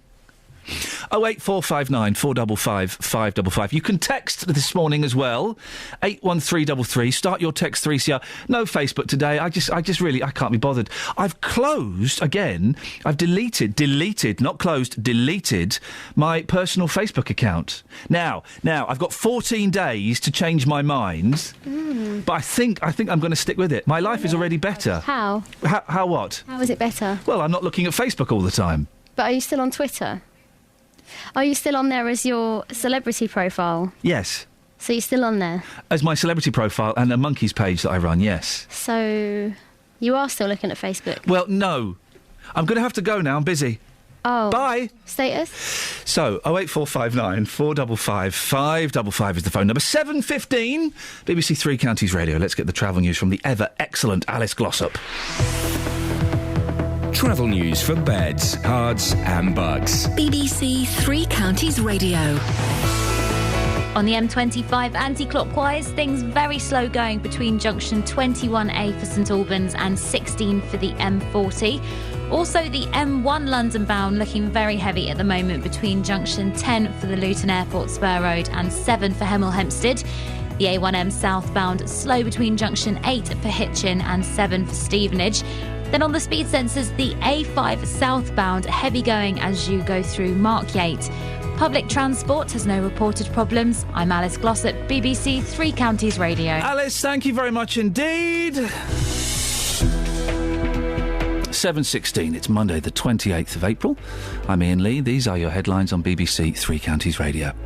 Protests will be held at Westminster today ahead of the latest vote on HS2. Football matches have been cancelled in Toddington after a huge amount of broken glass was left on two pitches by travellers. And people in Houghton Regis say groups of abusive teenagers are spoiling the town centre. The weather today, sunny this morning, but there could be thundery showers this afternoon. BBC Three Counties Radio.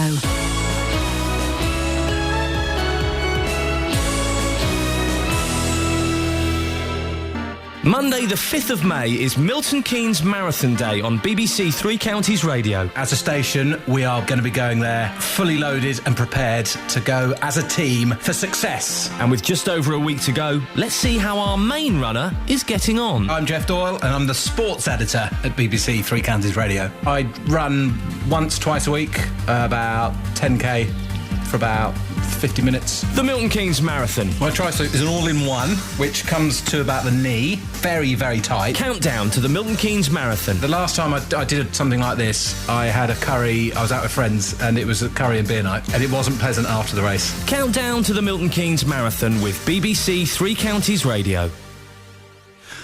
Catherine, what is it you... I've just taken a phone call from a woman who's far too distressed to come on air, but she's going to keep in touch with us and let us know how she gets on. Yes. She lives in Houghton Regis and knows about this area. And what she wanted to say was that this has really hit home with her today because her son was taken into an intensive care last night after being beaten up, followed out of Tesco's in Houghton Regis on the 15th of February by a group who beat him up in an alley, and he was found unconscious in this alley.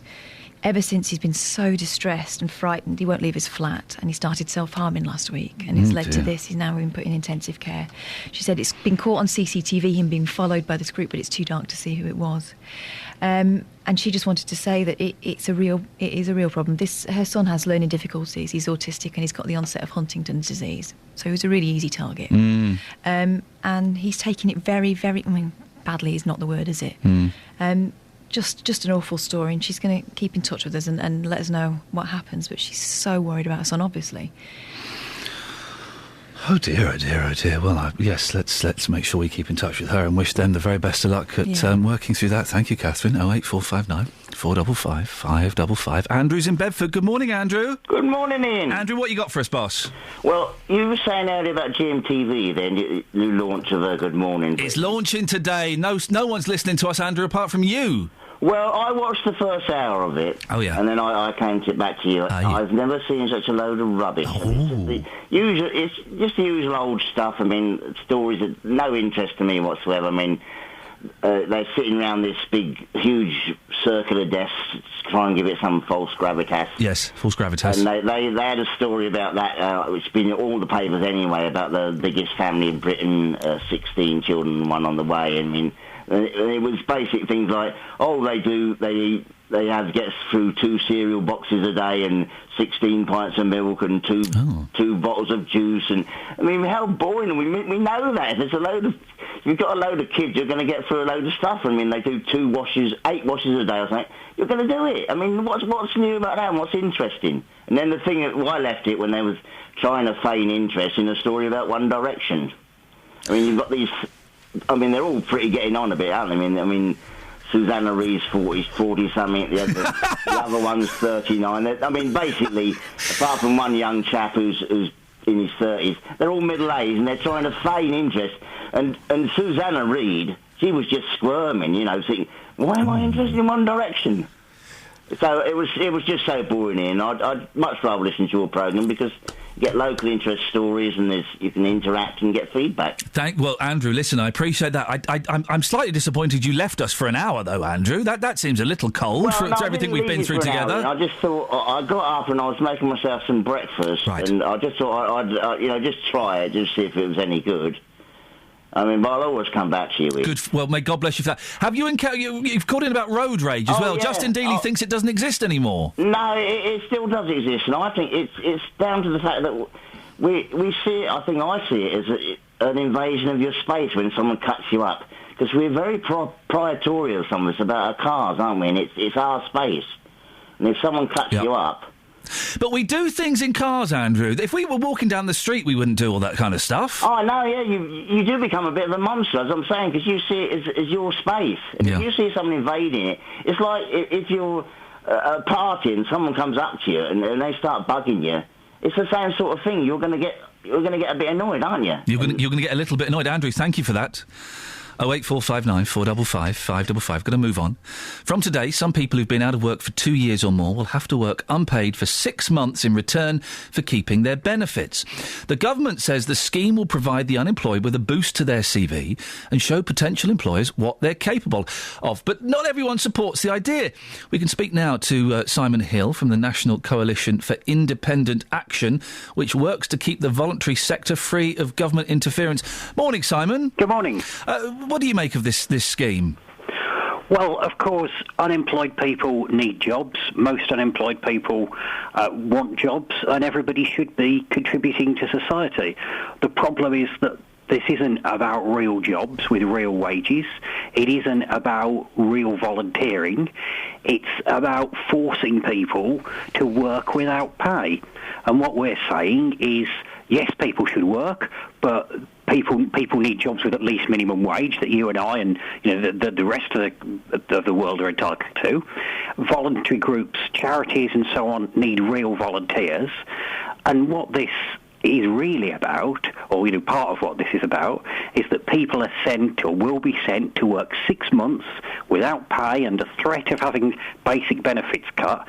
And when they're doing this scheme, they're still unemployed, but they're no longer on the unemployment figures, which is rather convenient for the government, and overlooks the real problem, which is mass unemployment, which needs addressing in itself rather than punishing people by treating being unemployed as a crime and requiring people to work for no wage. George Osborne says it will help people keep their skills up to date and in the right mindset for work. Well, the pilot scheme a couple of years ago showed that there was virtually no difference at all between people who went on the scheme and people who didn't in terms of their chances of finding a job afterwards. This was the statistical analysis of the scheme. the percentage of people who'd been on it who got a job and the percentage of people who hadn't who got a job was virtually identical. There are some people, aren't there, Simon? There are some slackers, though, who kind of play the system. And if there's anything we can do to get them to be more productive, then surely we should, shouldn't we? Well, as I say, I think everybody should contribute to society. When I was unemployed myself in my late teens, I did a lot of voluntary work, and that helped my skills. I grew up with my father on the dole, and he was constantly looking for work, but at the same time as looking for work, he was being humiliated all the time by newspapers, labelling every unemployed person as a shirker and so on. And of course, there's some people who are not really looking for work, but the majority of unemployed people are. People should be contributing. I'm not saying that it's okay for somebody to repeatedly turn down offers of real work, but this isn't real work. Indeed, if an organisation takes on someone on this scheme, that's a cheaper alternative than employing somebody. It could even be taking jobs away and increasing unemployment. Simon, stay there. I just want to bring Melissa into the conversation. Melissa's from Buckinghamshire. Morning, Melissa. Good morning. You work with unemployed teens. Yes. What do you think about this scheme in forcing people to do volunteer work to get their benefits? I think, like everything with new projects with the government, I think we just hear the titles and we don't hear the smaller, finer details of them. I think what we need to realise is there will be a system put in place to make sure that people who are vulnerable don't get forced into doing it. I think that's the main thing we need to realise. And actually, I think it will work. They should be doing, work experience. Should be, upping their skills. I don't think it's a punishment. I don't think the government is seeing it as that. But why shouldn't people be doing voluntary work if they're unemployed? That is helping them with their skills, and that is a problem these days. People don't have the skills to work. Melissa, does it demean volunteer work by forcing people to do it? Volunteers do it because they want to contribute to society, they want to give something back, they want to feel good about themselves. If people are forced to do volunteer work, that kind of lessens that, doesn't it? I think, yeah, in a way, yes. But I think actually it doesn't undermine the skills that people get from it, and the experience that volunteer work gives you. Is priceless. You won't be able to get that anywhere else than just sitting at home looking on the internet for jobs. That's not experience, and in public work or working with people. That's a lot of employers now are saying they want a lot more skills than they were a couple of years ago, because the level of work is heightening, and we have to keep up with that. And that's an important point, isn't it, Simon? That the people can, whether they get work on the back of this project or not, they can be learning new skills or maintaining old ones, can't they? I think learning skills is useful. Volunteer work is very useful. I think it's great if unemployed people do volunteer work, as a lot do. I think it's great if job centres and so on could help people find volunteer work. But remember what volunteer means. It means doing something voluntarily. Compulsory volunteering is it's a contradiction in terms. And the reality is that we don't have mass unemployment because people don't have enough skills. We have mass unemployment because of a whole economic situation arising particularly from the economic crash a few years ago.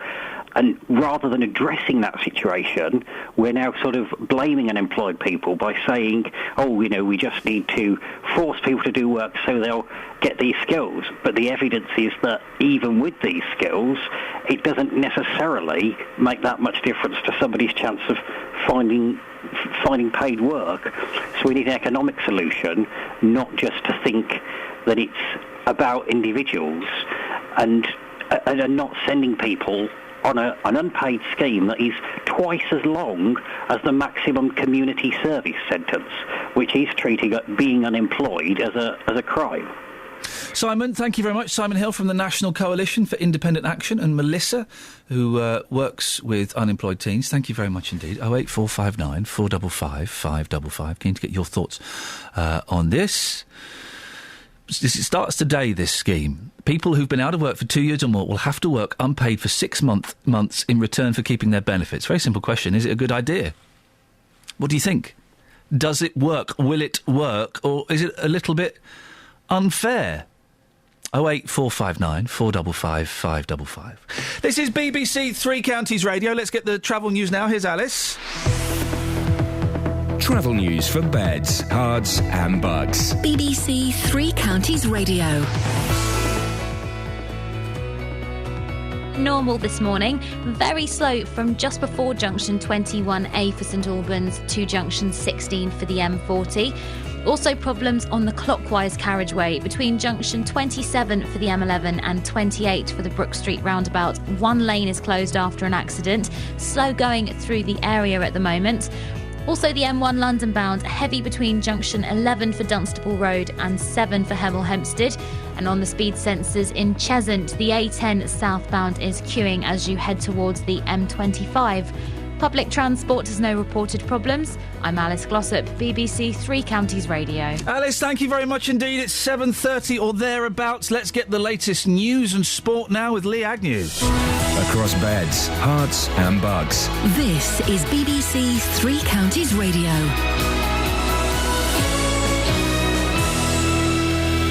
Headlines at 7:30. The government is facing a backbench comment revolt tonight over plans for a high-speed rail link through Buckinghamshire. Around 30 Conservative MPs say it's too expensive and will damage the environment. A new scheme begins today that could see some long-term unemployed people lose their benefits. After 2 years out of work, they'll have to visit the job centre every day, attend intensive training or work in the community unpaid for 30 hours a week. Glass has been found embedded in 2 football pitches used by youngsters in Toddington. Volunteers have been trying to clean up the mess left by travellers 3 weeks ago. And the weather will be misty at first, then sunny this morning with the chance of a thundery shower this afternoon. Top temperatures around 16 degrees Celsius, that's 61 degrees Fahrenheit. Three Counties Sports. BBC Three Counties Radio. The Premiership title is still open after Chelsea beat Liverpool 2-0 at Anfield. Chelsea are now 2 points behind Liverpool, but manager Jose Mourinho is counting his side out of the race. Now we are Champions League for sure, and if we finish third, we obviously guarantee direct qualification for Champions League. That's very, very important. And the champion, Liverpool or Man City, we can say that we won both matches against the champion. But do you concede now that it is a three-way title race, at least, that you're in it? No, forget it. Jose, you're in it. Forget it. Forget it. You know that we aren't. Forget it. Manchester City could still win the title after they beat Crystal Palace 2-0, and Sunderland are now out of the relegation zone after their 4-0 thrashing of Cardiff.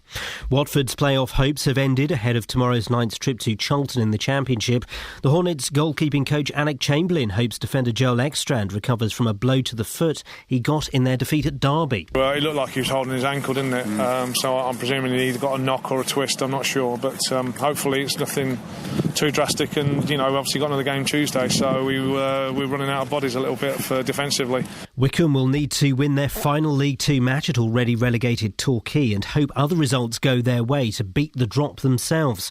Wanderers manager Gareth Ainsworth knows the pressure is on for Saturday's trip to Plainmoor. Surviving last year was fantastic, but the club's been through a lot, and like I say, being at the bottom of the league is not great. So it's definitely a low point in the managerial career, and one I'll try and get out of next week, and obviously I'll be learning from. And finally, at the World Snooker Championship in Sheffield, the world number one Neil Robertson leads Mark Allen by 9 frames to 7 in the second round. BBC Three Counties News and Sport, more at 8 o'clock. Call 08459 455 555. BBC Three Counties Radio. 08459 455 555 is the telephone number. Gregory's in Great Missenden. Morning, Gregory. Unemployment. Not today, Jeffrey. Not today, Jeffrey. 08459 455 555 555 555 555 is the phone number. Catherine, so what happened to you at the weekend? Hot stuff. I went out on Friday. Yeah. I was looking hot. Yeah. I had a wash and put my makeup on. Good for you. New frock. Me and my female friend, went out for a meal, and then afterwards we thought we'd go for a glass of wine. It wasn't a large one. I wasn't on the Blue Wicked on this occasion. So we're in the pub, and when you can feel someone sharking.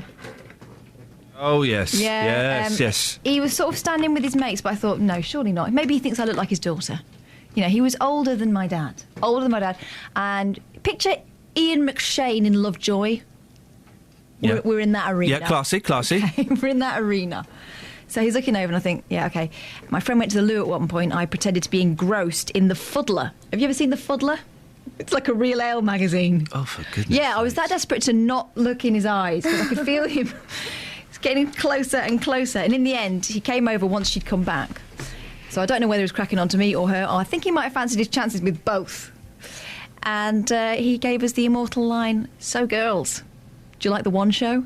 Oh, hey, what? That was the opener. Yes. Well, first things first, do you like the One Show? No, I hate it. No, okay. So once the laughter had subsided, my friend said, "Oh, come on, mate, really? You're going to open with that one?" And he went, "OK, how about the X Factor?" Wow, yeah, so apparently TV is hot these days. Hot. My friend got chatted up Wowzers. once, lots of times. One of the lines was, "I recognise you. Do you have diabetes?" What? That's actually what he said. That is rubbish.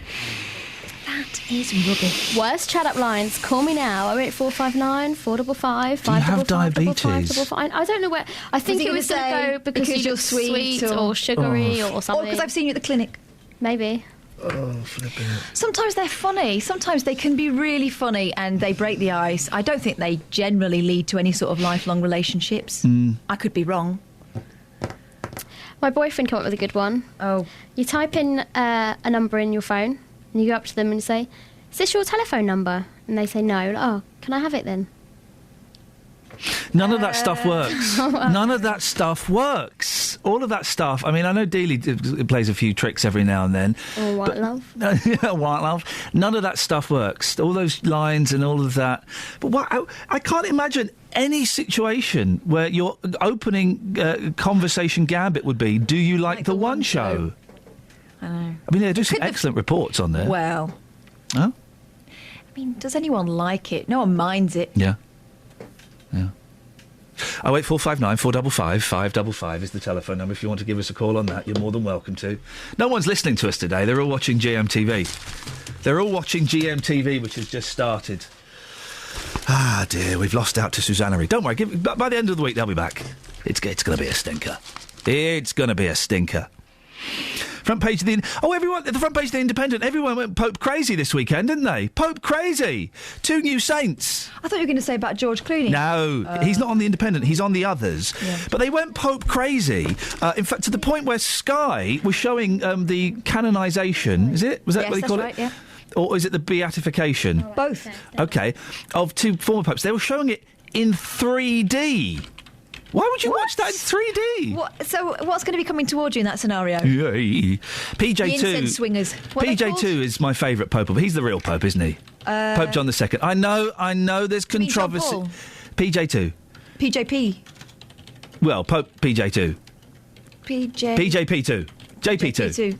Him. He's the real pope. He always had a very kind face, I Yeah, thought. yeah. But then when you get older and you read a bit about what kind of went on in those days, you think perhaps... Yeah, you have to overlook those situations. But, yes. He was quite conservative as well, wasn't he? There was a Pope, a picture in my hairdressers in Slough, in Merinos, of Marino meeting the Pope, and it was PJB2 that he met. I thought you were going to say of his hair, No. because he had the sort of Roman Emperor hair before it was fashionable. They used to cut around the hat, didn't they? Mm-hmm. They used to like bowl cut. That's what popes have, bowl cuts. John's on the line. Morning, John. Morning, Ian. What have you got to say today, boss? Ian, just ringing, like I just said to Kelly, on Saturday, I took my little girl out to a park in the local area. Basically, we pulled up the car park, got out. She's all excited, gone running across. She's only just over 4, gone running over, and I obviously gone behind her, and I just managed to catch her in time because she was just about to sit on a swing that somebody had actually used as a toilet. No! And I mean a number 2. Oh, on a swing? On a swing. Now, was it... Well, I mean, how do you know it was a person, not a dog's? Because it'd have to be a horse the size of the dog. Oh, no. Yeah, it was on the adult swings. You could. It was clear it weren't an animal. On a swing? On a swing. Flippin' heck! And they're on about today about kids in, like, Bedford Square and stuff like that. And like I said to Kelly, I live in Dunstable. I've just moved out of a flat purely because of all the hassle. I came home one night with my little girl. There was about 5 lads standing in the stairwells of the flats, actually smoking drugs. Oh yeah, well yeah. I'm dismissing that. The only reason I'm dismissing that is because I've seen it quite a lot as well. It's to the point where I'm kind of quite laissez-faire about it. But you're right, it's inappropriate. Yeah, but the thing is, right, Ian, there's a local police station. Yeah. Okay, they're always getting bad press, and I can see why. At the end of the day, if they come out and they come past a park, which is actually there is one park which isn't the one I'm on about, just round the back of the police station. I've seen kids in there drinking and smoking. Yeah. Why ain't they pulling over, going up to them and say, hold on a minute, you're underage for starters for smoking, why are you drinking as well? So why aren't they doing it? John, it's a good point. It's a good point. And as I say, later on, we've got a sergeant coming on and we will put that point to her and find out what she has to say. 08459 455 555. I'm not going to do the whole phone. Hey, kids these days are rubbish, aren't they? I'm not going to do that because I genuinely believe that the majority of young people are pretty spot on, are pretty good. Otherwise, what's the point in living, huh? Let's do the rest of the front pages. You can call in if you want. Jobless must sign on every day. It's the story we've just done. Says the Independent government to dock money from long-term unemployed if they do not comply. What do you think about this? Harsh rules to drive the long-term unemployed into work come into force today, which state they will only receive their benefits if they either show up at a job centre every day or commit to 6 months of voluntary work. I guess the thing is, if you're doing 6 months of voluntary work, and I think it's about 30 hours a week, how are you then supposed to look for a job? When do you look for a job? When do you do that bit? Those who fail to comply with the rules, which also offer signing up to a training scheme as a third option, will have their job seekers allowance docked for 4 weeks for the first offence and 13 weeks for the second. Now, what do you think? This is either really, really harsh or it's about time they sorted this out. Those are the two camps that you can sit in on this. So where are you? 08459 455 555 is the telephone number. Dennis is in Dunstable. Morning, bruv. Good morning, bruv. I'm your great-grandfather, for God's sake. Sorry? I said I'm more like your great-grandfather, not your brother. All right, bruv, calm down. No, I'm not calming down. 2 or 3 things, yes. I agree with you. Get out of Facebook. I'm trying to desperately get out of it. I don't know what I'm doing, so I can't get out. The other thing is... hang on, why are you on Facebook, bruv? Because my son put me on thinking I might be interested, and quite frankly, I'm totally disinterested. If I want to talk to my relatives, I talk to them direct. I don't want other people jumping in. Yep. Good point, anyway, good point, well made. The other thing is, these things about these remakes of things like Dad's Army. They're making a Dad's Army movie with Bill Nighy and some other fella. Well, it was funny at the time. Was it? It was funny at the time, but now we've seen it so often that whatever fun with it is long gone. Don't forget, I remember when it used to be called the LDV, Look, Duck and Vanish. What? Yeah, when Dad's Army started, the real Dad's Army, yes, it was known as the LDV, yes, Local Defence Volunteers. Oh, okay, yes. We used to go Look, Duck and Vanish, because they were armed with pitchforks and whatever else you could lay your hands on to club somebody with. So it's old. The making of these things is old. The humour's old. I mean, I've just had box sets of stuff that was made about 1997. Quite frankly, even everything about it is old-fashioned, and it's time they brought some new stuff in. Like you, I laugh very easily, but some of these things bore me silly. I don't like old-fashioned British sitcoms, and things like Fools and Horses and Dad's Army and Keeping Up Appearances. Utter tosh. They've long gone. They were happy. When they first started, they were very good, but I've been on so often. It's this desperation to fill in every minute of the day with television. And as I say, I said to your young lady, a good chat-up line to get out of it, you say, do you listen to 3 Counties? Oh, my God.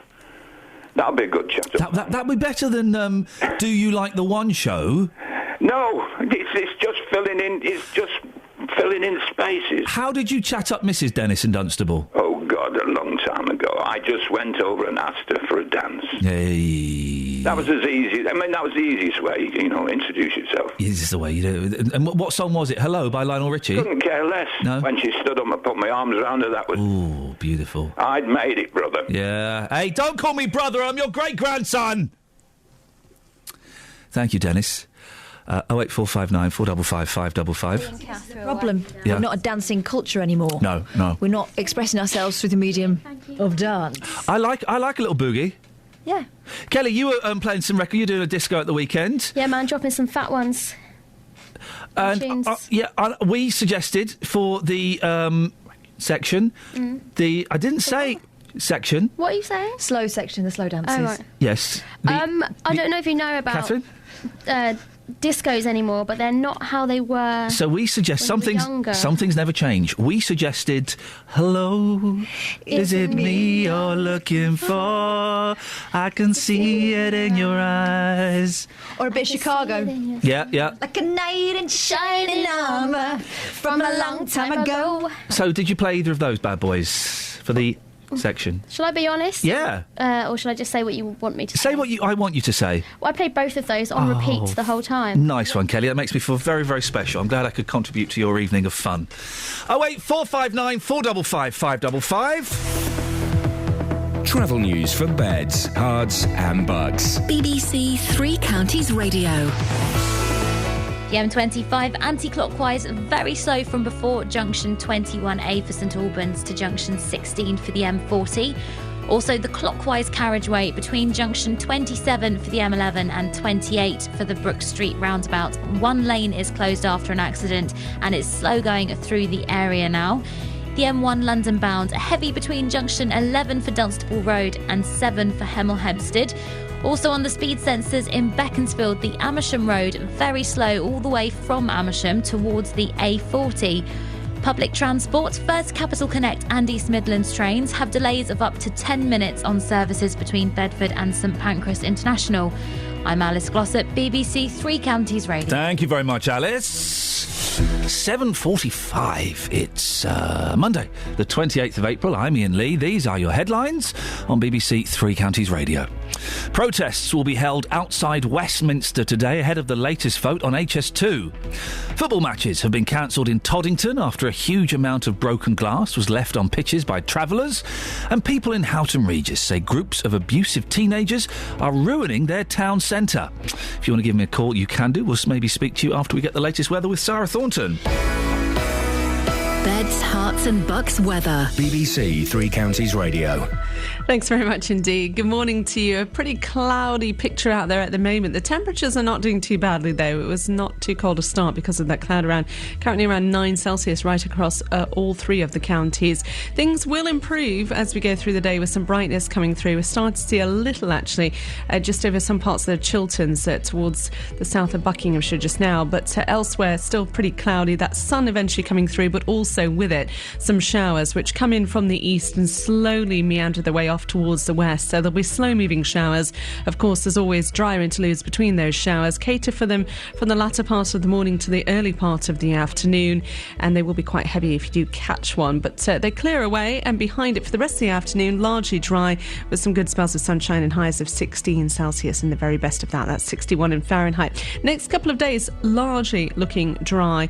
Looks like we might just see a few more showers tomorrow afternoon, but most places dry, but fairly cloudy. Bright spells is what we'll be looking at rather than sunny spells, and temperatures largely in the mid-teens. And on Wednesday also generally dry, but Thursday plenty of showers around and then turning colder on Friday. Iain. Thank you, Sarah. BBC Three Counties Radio's big tour of Beds, Herts and Bucks. There's nice people, there's nice shopping area. We live down near the Green and it is nice. Inviting everyone to where you live. On a whole, it's great. We both play bowls at the Bowls Club, which is nice, social side. Where I live, it's nice. You've got good community spirit. It's becoming a bit more villagey and better community spirit. And all this week, we're featuring Houghton Regis. I think it's a lovely place. I really do. If you've got a story everyone should hear about, let us tell them about it. Fantastic library service here, actually. One of the best. The big tour of Beds, Herts and Bucks. Houghton Regis is a growing town and it's good for the future. I couldn't really see myself living anywhere else. BBC Three Counties Radio. We got some texts on the subject of the unemployed working. This idea that unemployed people should be forced to do voluntary work is yet another way in which this malevolent government is demonising the working class and people who are finding it extremely difficult to find a job. It's the sort of scheme that appeals to the right-wing section of the press. The idea that you should work unpaid if you can't find a job is totally ridiculous. I accept that there is the odd person who plays the system, but when you look at the figures, the number and the amount it costs is so low, it's not worth bothering with. I wish the government would spend more time going after the rich tax avoiders. That would raise more, but of course most of those are Cameron's mates, says Chris in Milton Keynes. And then on the flip side, it's Ron who says it's time benefits had to be worked for. I run my own business and earn less than people I know on benefit. I've worked 20 of the last 24 days, so what do you think? Good idea or bad idea? Should people who are on benefits have to go out and work for it? On the subject of GMTV, which has been rebooted this morning, Leslie in Watford, I'm still listening, but then I don't do TV anyway. Too boring. 3CR is far superior. Your radio is the only reason I pay the BBC licence fee, because it pays for you. Leslie, well. Stephen St Albans, Ian, I've watched a bit of GMTV this morning, preferred it before with only 2 people fronting the show, but I've turned you all on to give me a smile, and are you going to play a Monkeys track? Well, Steve, tomorrow we will. That's a guarantee. Huh? If you want a guarantee, that's it. 08459 455 555 is the telephone number. Let's have a look at the rest of the front pages, shall we? Yes, let's. The front page of the Telegraph. Money getting you down, the doctor will see you now. GPs should offer financial advice. Sorry, what? GPs should offer financial advice from their surgeries because the stress of debt and money worries, damage patients' well-being. The head of the Public Health Watchdog has said. Duncan Selby, the chief executive of Public Health England, said financial concerns were getting in the way of the good health of people and should be tackled in GP surgery. Is this bloke a complete and utter muppet? Doctors should be offering financial advice? Mr Selby, haven't they got enough to do? I don't know, offering us medical advice? Flippin' heck. Ah, dearie me. Let's have a look at the Guardian. Understaffing in NHS is linked to baby deaths. Reasonable to ask if resource crisis has tragic impact, says top doctor. And the Harry Hill musical. You know that musical about the X Factor? It's closing down after 6 weeks. It was never going to survive, wasn't it? It was always a one-joke thing. Have you seen the X Factor musical? I Can't Sing. Would you reckon any good? It always looked like it was going to be a little bit rubbish. Dave's in Dunstable. Morning, Dave. Morning, Ian. Dave, what you got for us? Well, the problem with people on benefit is either the benefit's too much or the minimum wage is too less, because once you're on benefit and once you're getting your council tax paid, your rent paid, your everything like that, you're better off on benefit. Work it out. So what you're saying that people should be forced to work unpaid to receive their benefits? I'm not saying that. All I'm saying is... Right. I'm not saying nothing about that. All I'm saying is the difference between minimum wage and benefit is you're better off on benefit. I mean, I'm a postman. I work 60 hours a week. Yes. And people on benefit are in the pub every day and I'm out to work. You've seen these people, have you? Yeah, of course I have. You could go down to certain pubs, they're all in there. And how do you know they're on benefits? Because I know them. I deliver their gyros. OK, so the people you're delivering the gyros to, you're then meeting down the pubs a bit later on? Yeah, and they've been there since it opened. Right. Well, so I ain't saying what's right or what's wrong. All I'm saying is I don't know if the benefit's too much or the minimum wage is too less. The government have got to do something about that. OK, but there is this plan that's happening today where people who are on benefits will have to work. Yeah, and then they've got to go down to the job centre. Well, there's no job centre here in Dunstable. They've got to go to Luton or Leighton Buzzard, so they've got to pay on the bus. OK. So maybe we should give unemployed people free public transport? No, I'm not saying that. Oh. All I'm saying is the difference between minimum wage and benefit... Dave, you made that point excellently. Thank you. Richard's in Stevenage. Morning, Richard. Hi, Ian. How you doing? I'm alive. That'll do. What you got for us? I wanted to talk about the voluntary work for 30 hours. But basically, I don't understand the argument where people are saying that you'll be working for free. I mean, ultimately, if you're doing a 30-hour week, you're getting paid by the taxpayer. So you're earning your keep, basically. I'm not saying that times aren't difficult and that there are people out there struggling, but you've still got to weed out the people that are taking advantage, and I think it's a good way of doing it. But some people might argue, Richard, that it's unfair to force people to work, and they would be working beneath the minimum wage. It's just cheap labour. It's exploitation. Okay, that is one way of looking at it, but would you rather people sort of sitting there and going stale, not having their skills up to date? Also, sort of like, I think a matter of depression would kick in. I mean, I wouldn't be surprised if the majority of people that want to feel bad for not going to work and claiming benefits, there are going to be a lot of people in that group. So if they are given the opportunity to go out and work for 30 hours a week and actually contribute, then I don't see the bad thing. Richard, thank you very much indeed. Well, a lot of people seem to be in favour of this. Getting unemployed people who are claiming their benefits to go out and do 30 hours a week work. What do you reckon? 08459 455 555. Does it not demean volunteering to a certain extent? Because volunteers, by their very nature, are keen, enthusiastic people who want to help and make a difference.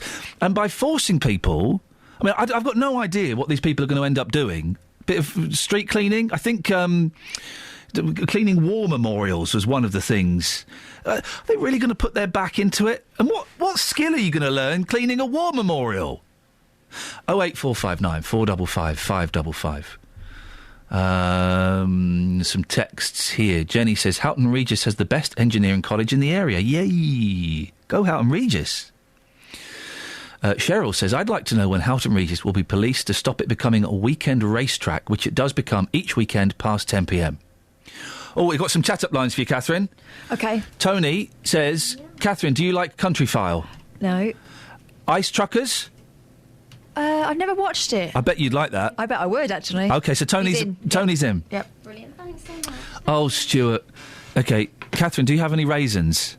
Actually, probably have, yeah, in my handbag for my kids. Oh. Bye. If you'd said no, he would then say, how about a date? Dear. You get it, Kels? I do, yeah, I like that one. It's a shame, isn't it? It really does. I'm a sucker for lines. Sorry? Mm-hmm. Yes, well, No. No. No. They're not working for free. Their benefits are their wages. Nothing wrong with that, says an anonymous texter. Except maybe you're exploiting vulnerable people and stopping them from going to look for work when, you know... And also, if we're getting them to clean the streets, people are being laid off, street cleaners, at the moment. Isn't that just shifting it around? Well, that was the big thing in Luton, wasn't it? They got rid of a load of street cleaners. And so we'd have to tidy up after ourselves or live in it. And now they're going to get a load of free people, I'm assuming, to come and do it for free. It's as if they knew. Hey, no, never. What? The front page of the Times. Sorry, ladies. Clooney's got a new bird. And she's British. Hey, proud. I'm proud to be British. So that's on the front page of a lot of the newspapers. Just next to Labour's core vote hit hard by UKIP and Afghan victims had special forces role. So you make your mind up as to which is the most important. The Daily Express. Millions face hay fever hell. Hay fever hell. Summer may be worst ever for sufferers. Hay fever rates have soared to record levels and are only going to get worse in the coming years, sufferers were warned last night. As the nation braces itself for one of the most severe summers in recent years, charity Allergy UK said almost a third of the population are now victims. But more important than that, George Clooney's got a new girlfriend and she's British. Front page of the Daily Mail. George Clooney's got a new British girlfriend and she's British.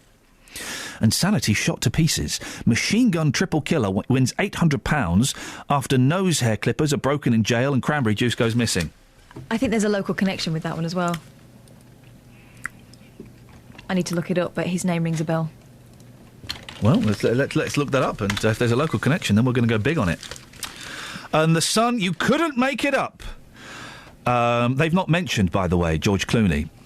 A triple killer has won £815 compo in jail. Compo. They've used the word compo. Is this written by Justin Dealey? Compost. Compo's when it's a bit of cheeky compo. This is compensation, isn't it? This is the serious stuff because of his nose hair clippers. Sued for distress when officers refused to apologise for losing and damaging his property. Well, devil's advocate.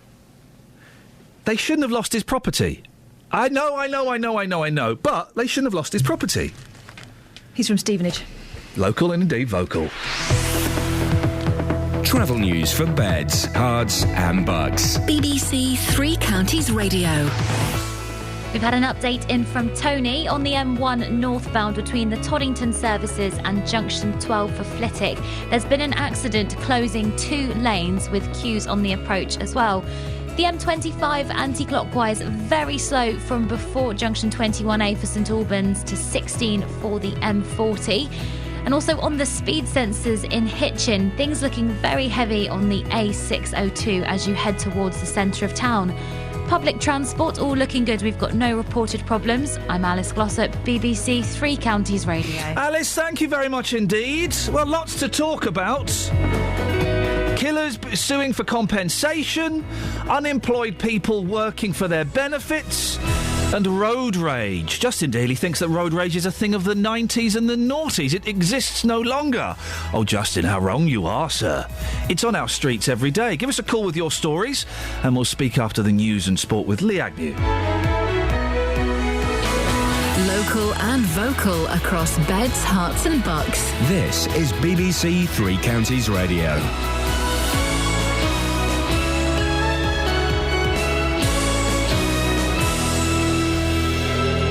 It's 8 o'clock, the headlines. MPs to vote on HS2 today. Tough new rules for the unemployed. And hidden glass stops football matches in Toddington. BBC Three Counties Radio. The government is facing a backbench Commons revolt tonight over plans for a high-speed rail link through Buckinghamshire. Opponents say it's too expensive and will damage the environment. But the Liberal Democrat peer, Lady Parminter, says it's long overdue. We're committed to the project so that we can rebalance the economy and ensure that the continued progress on the economic growth spreads right across the country, not just in London and the South East. 18 largest towns or cities will be better connected on completion, and we need to invest in our railways to tackle the climate change impacts of our transport infrastructure. A new scheme begins today that could see some long-term unemployed people lose their benefits. Help to Work is aimed at job seekers who've been out of a job for more than 2 years. Here's Michael Buchanan. Help to Work, which will cost £300 million, will force the long-term unemployed to either go to the job centre every day, undergo intensive training or attend a community work placement, working 30 hours per week for up to 6 months without pay. The Department for Work and Pensions says more than 70 organisations have agreed to provide work experience under the scheme, but several large charities have announced they won't participate, with the Salvation Army saying that if someone hasn't found a job, having already received 2 years of intensive support, their lack of work experience is clearly not their only barrier to employment. A 15-year-old boy is due to appear at Luton Crown Court today, charged with the attempted murder and rape of a teenage girl. The boy, who cannot be named for legal reasons, is accused of attacking the 14-year-old at Lucy Park in January. Glass has been found embedded in 2 football pitches used by youngsters in Toddington. Volunteers have been trying to clean up the mess left by travellers 3 weeks ago. Chairman of Toddington Rovers, Jake Kirby, says they can't risk playing there. Most of it is from smashed bottles, which is green glass. You can't see it really within the grass surface itself, but there's a very, very large amount of it scattered across the playing area. People in Houghton Regis say that groups of teenagers have turned the town centre into a no-go area at night time. The youngsters gather in Bedford Square, hurling abuse and objects at passers-by. One woman who lives there says she saw them threatening a disabled couple. At this point, there was about 3 or 4. 2 of them were actually shaking a mobility scooter. The other 2 were laughing and joking on the bench. It was quite rigorously, and they had their hands on the handlebars of the mobility scooter because it was sort of kind of payback because they didn't get their cigarettes that they wanted. In sport, the race for the Premiership title is still open after Chelsea beat Liverpool 2-0 at Anfield. And the weather will be sunny this morning with the chance of a thundery shower this afternoon. Top temperature is around 16 degrees Celsius, that's 61 degrees Fahrenheit. Get the latest news and sport online at bbc.co.uk/Three Counties. BBC Three Counties Radio's big tour of beds, hearts and bucks. And you've got your friends here as well, you see, that's right. It's growing all the time and lots of new developments happening and stuff. It's all about where you live. The view from my home, which looks out over Thornton across the fields. And all this week, we're featuring Houghton Regis. Pass through and enjoy the experience. The big tour of beds, hearts and bucks. BBC Three Counties Radio. Let's be having you. I'm just looking at... let me just tap the... Yep, no, the numbers are on the up. People are switching off GMTV in their droves and coming back to 3CR. Excellent news. It's the desk. Why would they have a desk? I don't have a desk. I'm sat on a sofa.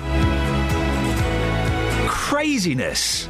This is Iain Lee, BBC Three Counties Radio, here every weekday between 6 and 9. Lots to talk about this morning, including Yob Rule in Houghton, broken glass in Toddington, Dealey's out and about getting your road rage stories. And we can talk about this story that we've mentioned it a bit.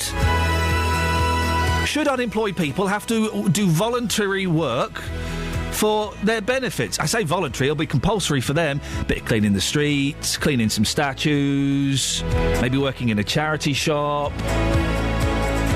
Does that sound fair enough to you? Or is it exploiting vulnerable people and making it even harder for them to get a job? Oh, and by the way, when they're doing this volunteer work, they won't be listed as unemployed. Who's that going to look good for? The government, in case you missed that. Not interested in Facebook today, but you can send me a text, 81333. Start your text 3CR. The best way, of course, to get in touch is 08459 455 555. Across beds, hearts and bucks. This is BBC Three Counties Radio.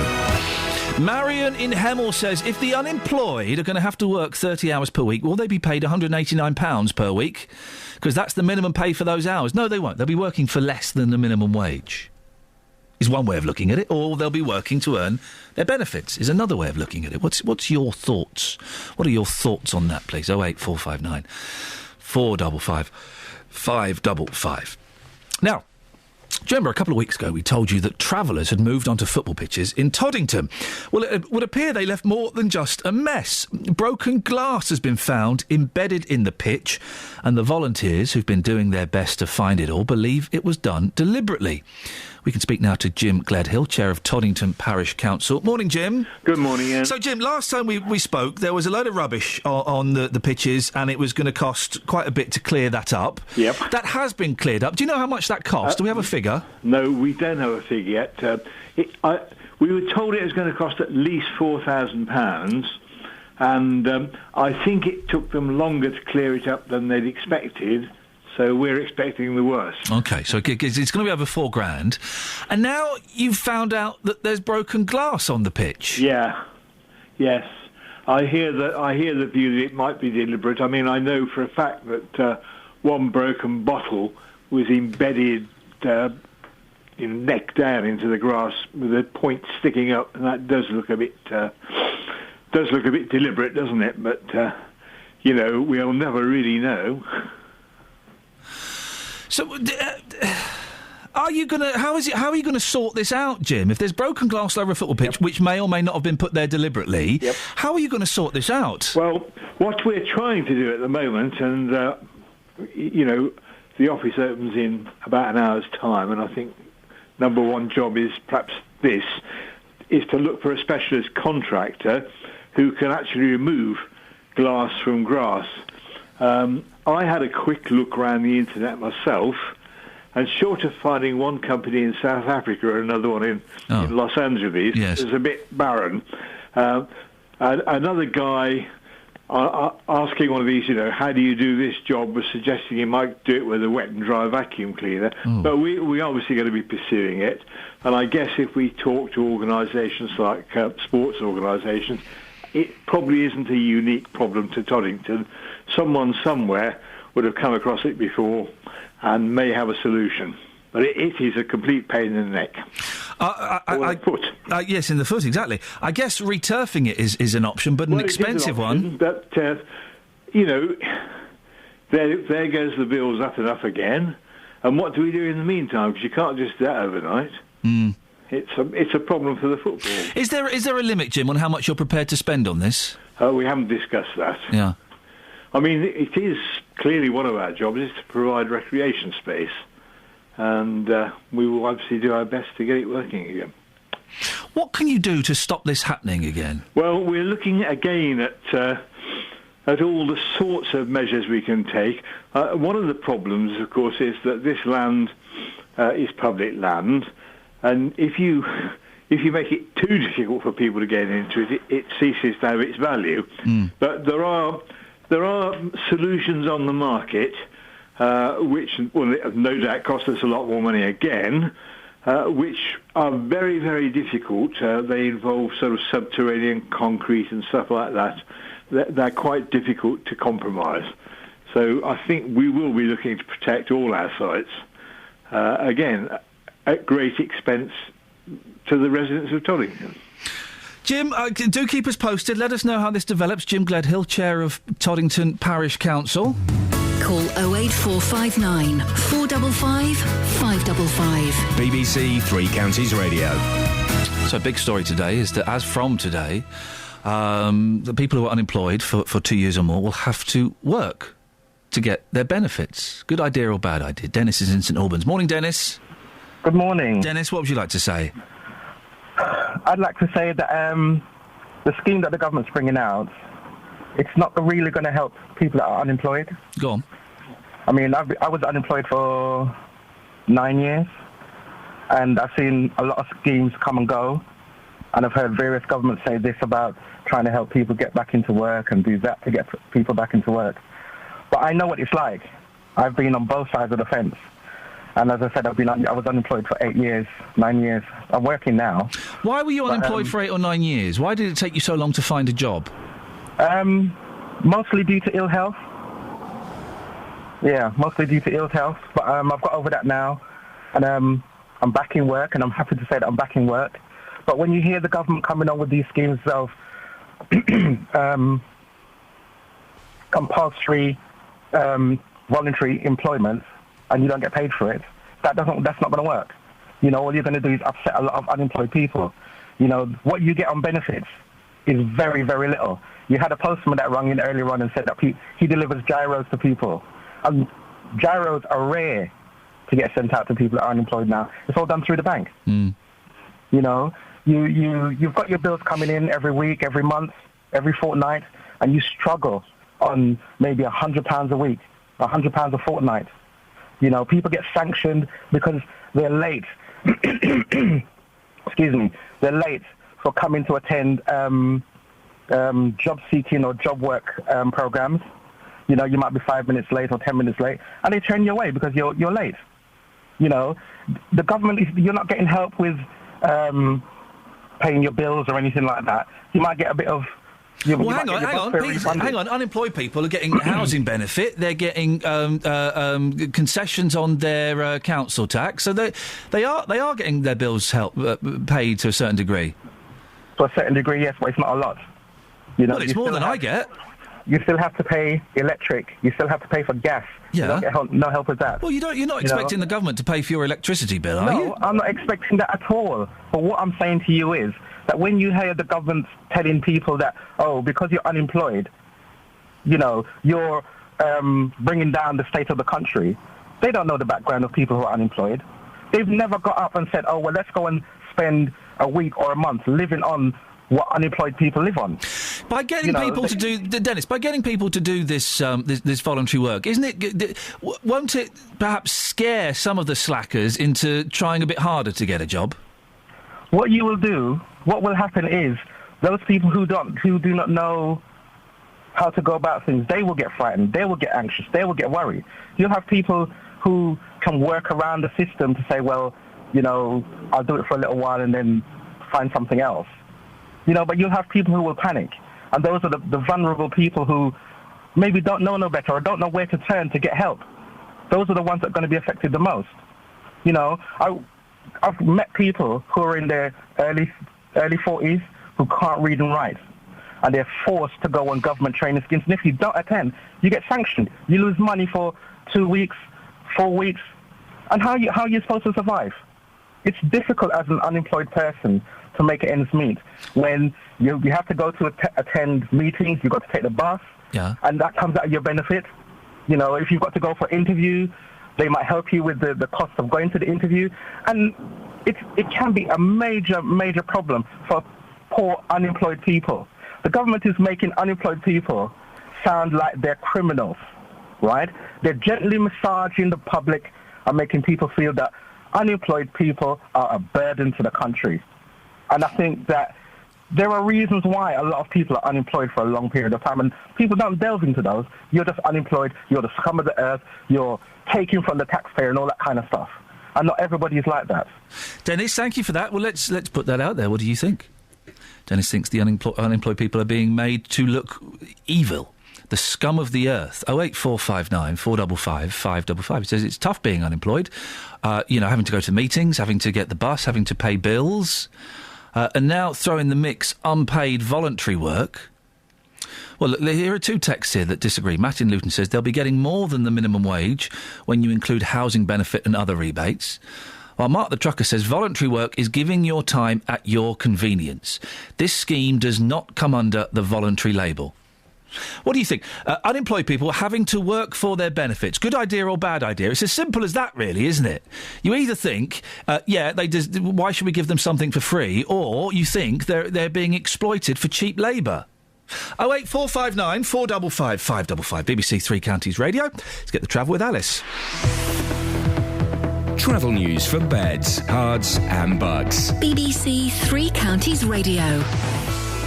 On the M1 northbound, just before junction 12 for Flitwick, one lane is closed following an accident, and we've got queues going back to the Toddington services. Also, the M25 anti-clockwise, very slow from junction 21 for the M1 to junction 16 for the M40. Also, the clockwise carriageway between junction 27 for the M11 and 28 for the Brook Street roundabout. One lane is closed following an accident. We've got severe delays on the approach there from before junction 27. On the speed sensors at the Clop Hill roundabout, the A6 southbound and the A507 in both directions looking very heavy at the moment. Public transport has no reported problems. I'm Alice Glossop, BBC Three Counties Radio. Thank you very much. Right, 8:16. It is Monday, the 28th of April. I'm Iain Lee. These are your headlines on BBC Three Counties Radio. Protests will be held outside Westminster today ahead of the latest vote on plans for HS2. People who've been unemployed for more than 2 years are being forced to carry out 30 hours of unpaid work a week. And football matches have been cancelled in Toddington after a huge amount of broken glass was left on two pitches by travellers. The weather will be sunny this morning, but there could be thundery showers this afternoon. Why are you not going? BBC there we go. Three Counties Radio.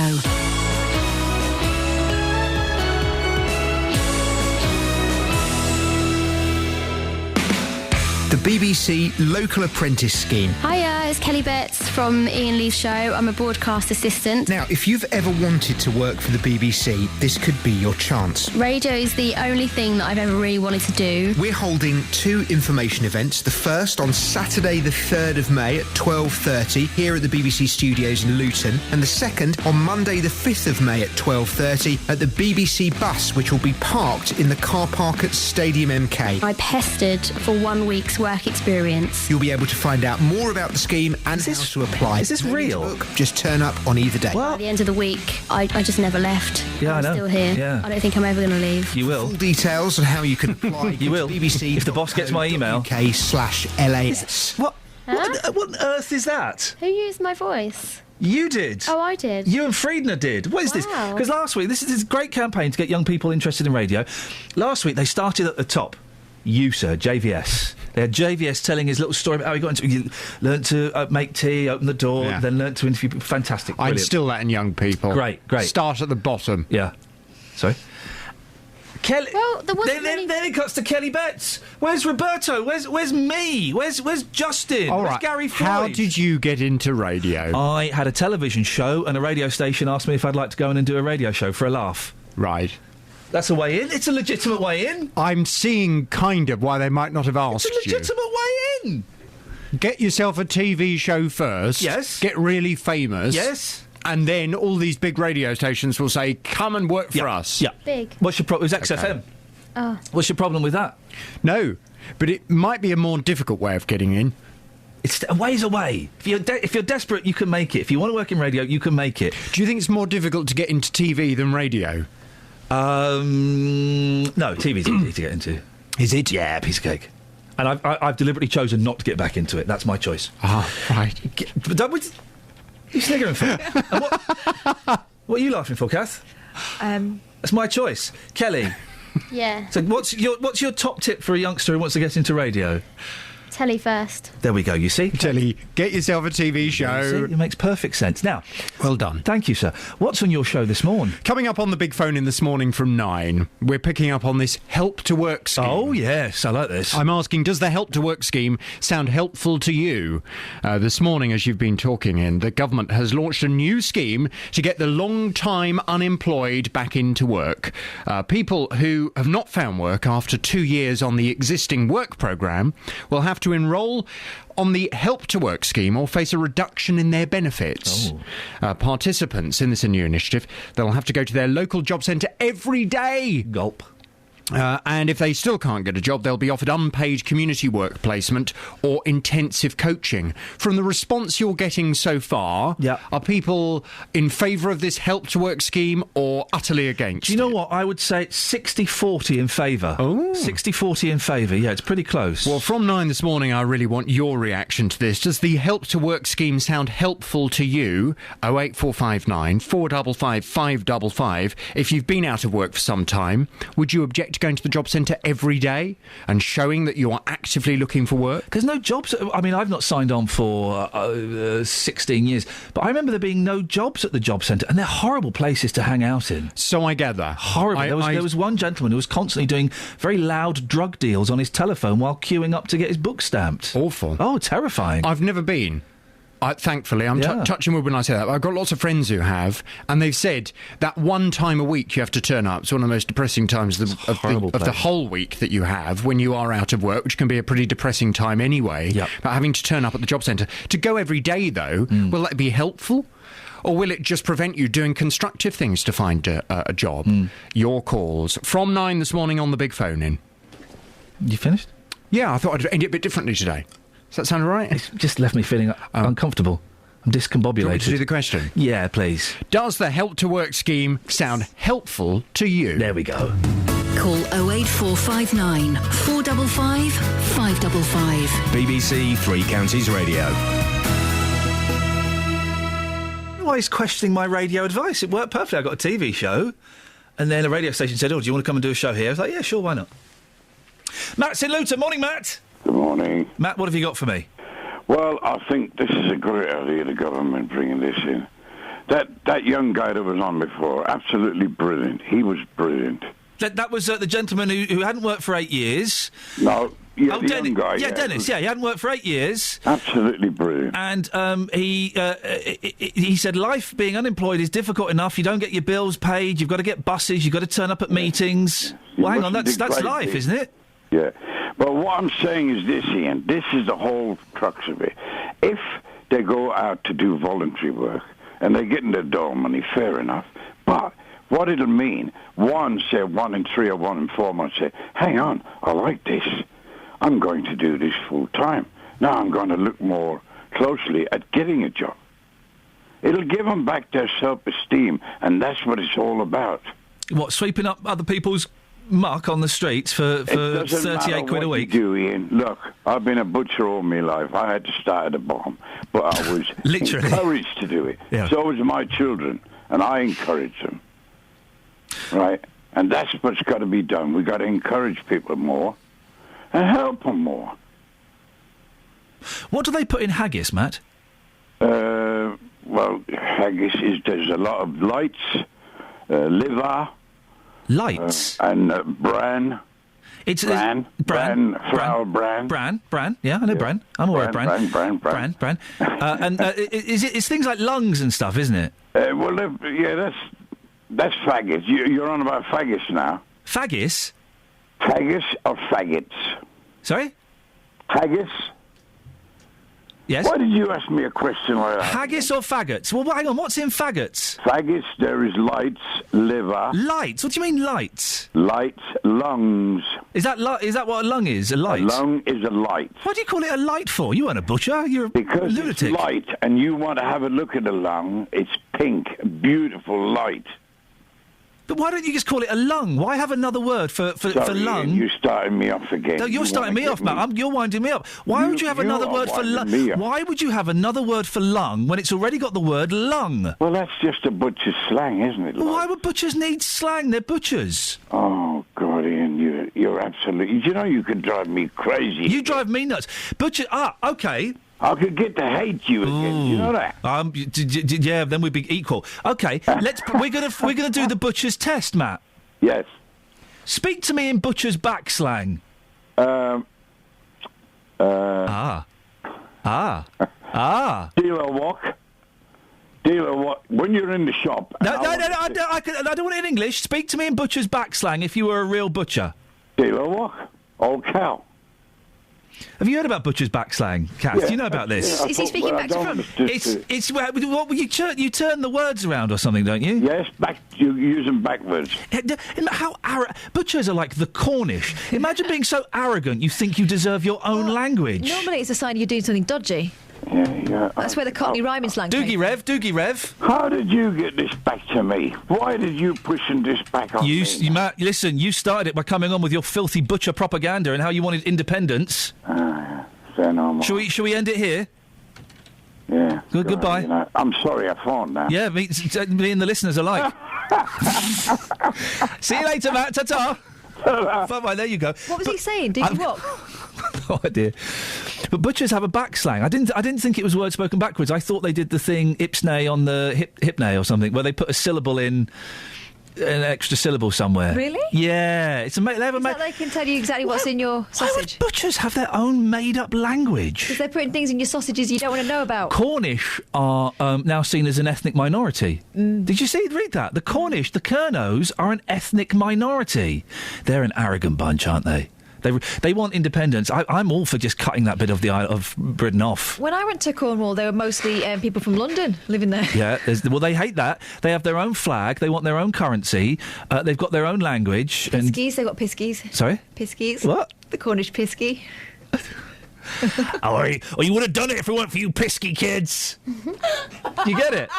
Oh, made Kath genuinely laugh. Aww. That's never happened in the 2 years I've been working with her. 2 years. I just like the word pisky. Yeah, OK. 08459 455 555. What other professions have their own language?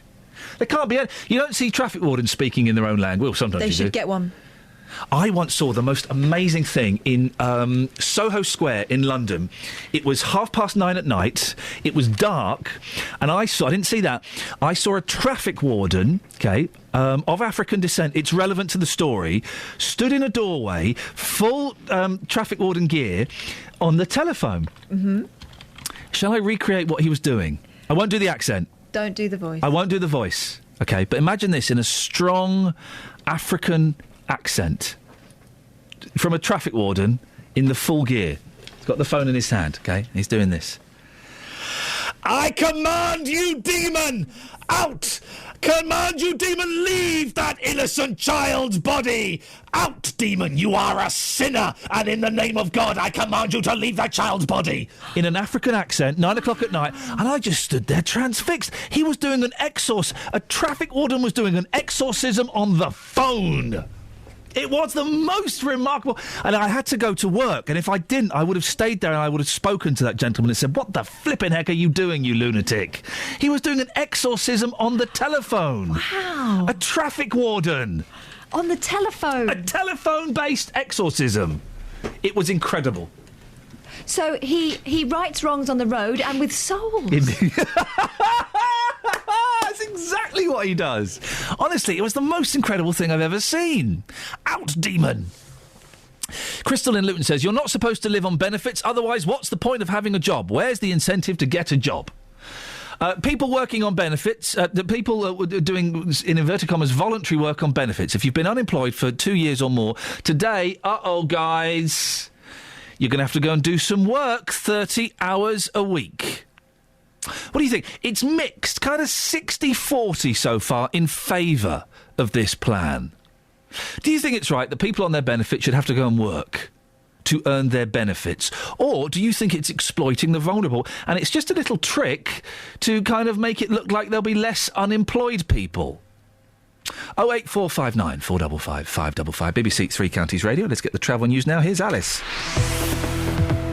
Travel news for beds, cards and bugs. BBC Three Counties Radio. On the M1 northbound, just before junction 12 for Flitwick, one lane is closed after an accident. Queues on the approach starting at the Toddington services. Also very busy this morning on the M25 anti-clockwise. Very slow from junction 21 for the M1 to 16 for the M40. Also, the A1M southbound looking very slow between junction 8 for Hitchin and 7 for Stevenage. Then on the speed sensors at the Black Cat roundabout, the A1 has got delays on both approaches. On public transport, East Midlands, the trains between Leicester heading towards London may be cancelled or delayed by up to an hour. I'm Alice Glossop, BBC Three Counties Radio. Alice, thank you very much. It's the last 30 minutes of the show now. Is an excellent time to give us a call. And maybe we'll speak to you after the news and sport with Lee. Across beds, hearts and bugs. This is BBC Three Counties Radio.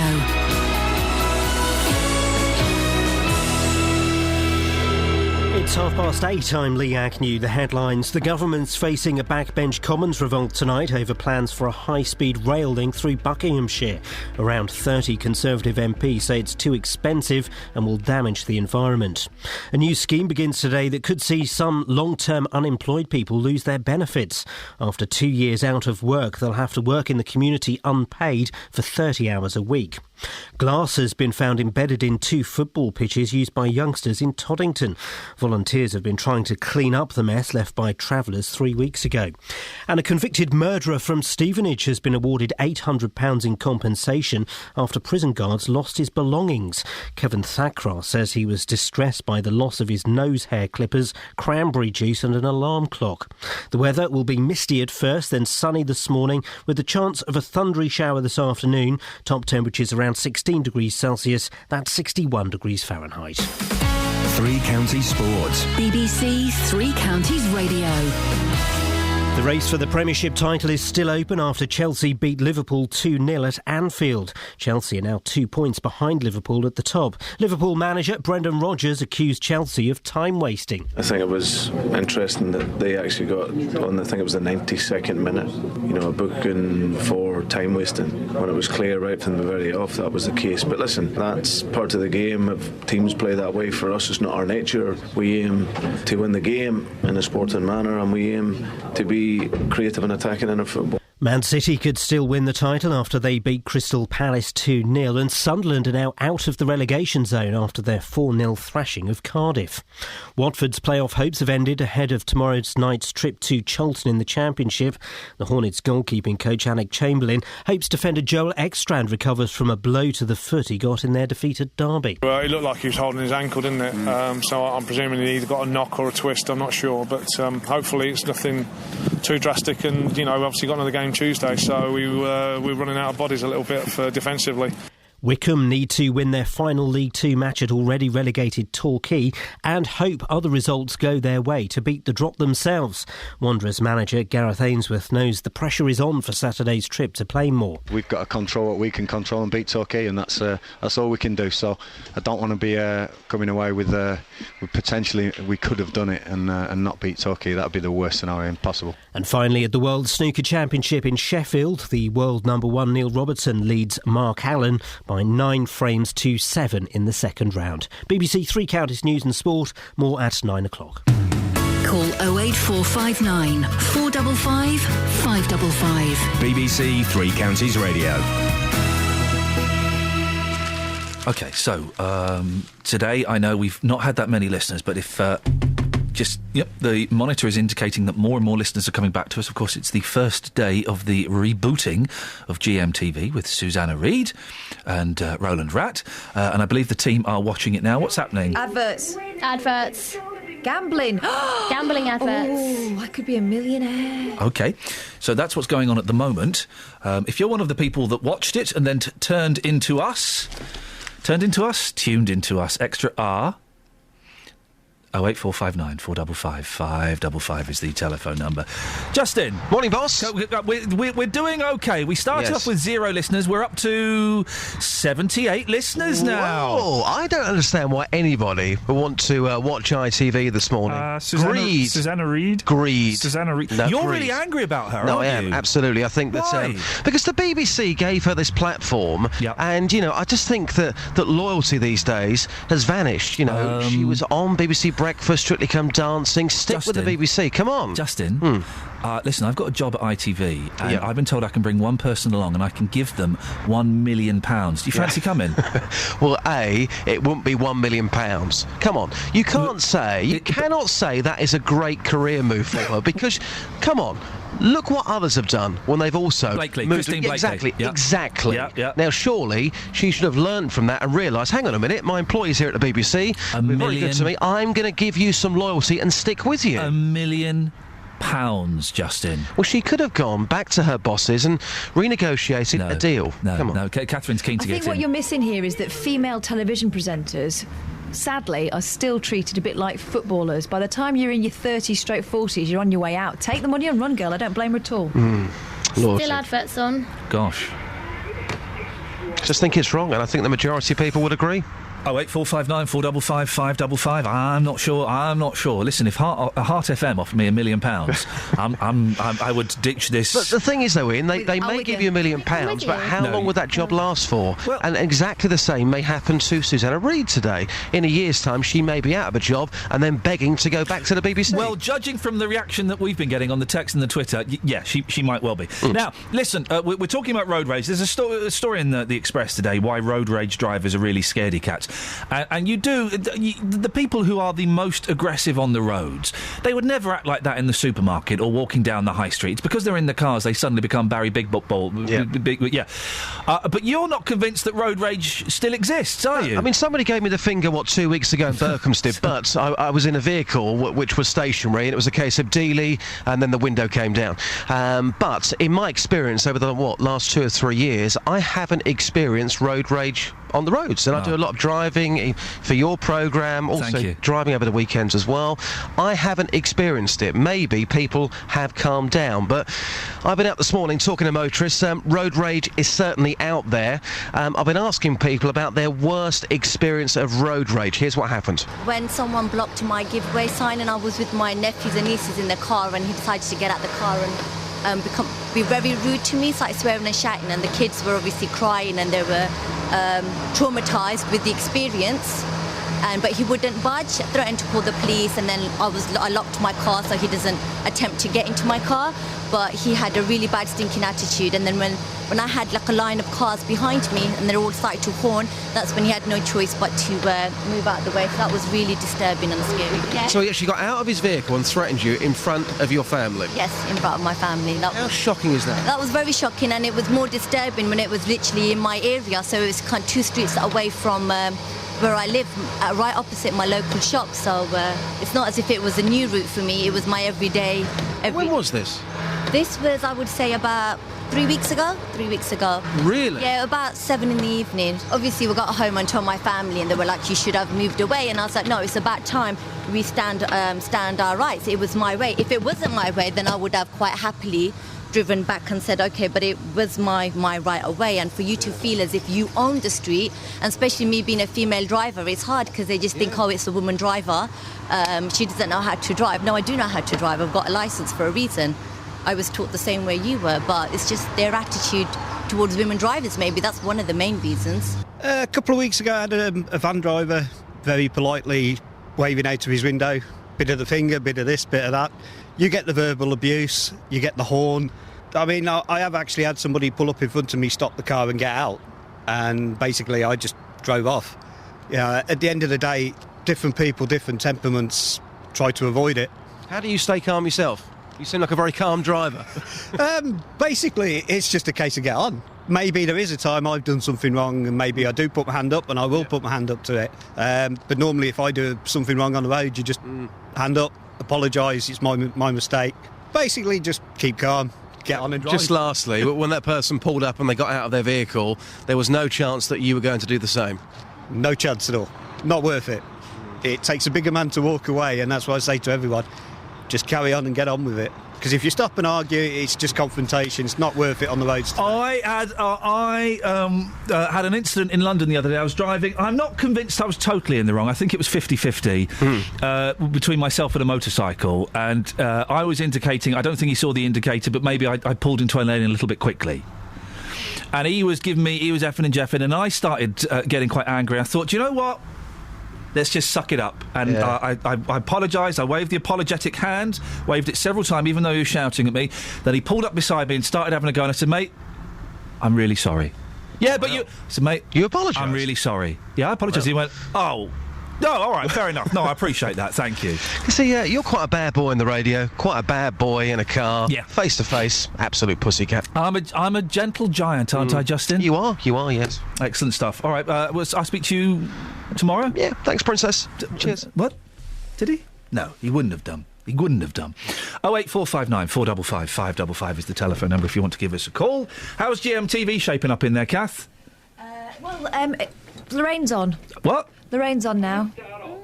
They're doing some cooking, bit of cooking. Where's Susanna? Oh, she's done. What's your name? What? What's your name? Well, what? So it's back to the way it was? Yeah. Lorraine's just doing her thing. She'll still be First Lady of GMTV as far as everyone else is concerned. Yeah. How weird. Red dress, controversially. They're both in red today. Hey. Gosh, well, that's disappointing, isn't it? Ah, dear. Shall I just look at the papers? You're actually genuinely watching GMTV now, aren't you? Well, he's doing something different with garlic. I've never seen it done quite that way before. All right, well, I'll just do He's grating it like it's cheese. OK, I'll just... His fingers going to stink, aren't they? Yeah, he can wash them. Don't rub his eyes. It's chilly. I'm going to do the papers. He's grating it into a saucepan that's got oil in there. Goodbye, thank you. Unbelievable. This is what I'm having to deal with. The finer you chop the garlic, the stronger... OK, thank you very much indeed. The Daily Telegraph? I done a spoonerism. The Daily Telegraph. High taxes stifle UK entrepreneurs. There's that extra R. Hang on a minute. The other week we were saying that entrepreneurs were on the rise because of changes in benefits, and now we're being told high taxes stifle them. Oh, dearie me. Here we go. This is the story we're talking about. Unemployed. I knew I'd read it somewhere. Unemployed to clean war memorials to keep benefits. Long-term unemployed people are to be told to clean war memorials, restore historic monuments, and look after animals at city farms to keep their benefits. Look after animals at city farms? Come on, guys. Even if you think that... the unemployed people working for their benefits is a good idea. Looking after animals at city farms? You're having a laugh, aren't you? You're gonna go home stinking of, goat, all for less than the minimum wage? That's not healthy. That's not productive. That's not what we want from this country. Is it? Or maybe you think it is. Maybe you think it's a good idea. The government's Help to Work scheme begins today. It's aimed specifically at 200,000 people who have been unemployed or unable to hold down a job for 3 years. Under the scheme, these long-term unemployed will have to report daily to local job centres to discuss how to get back to work.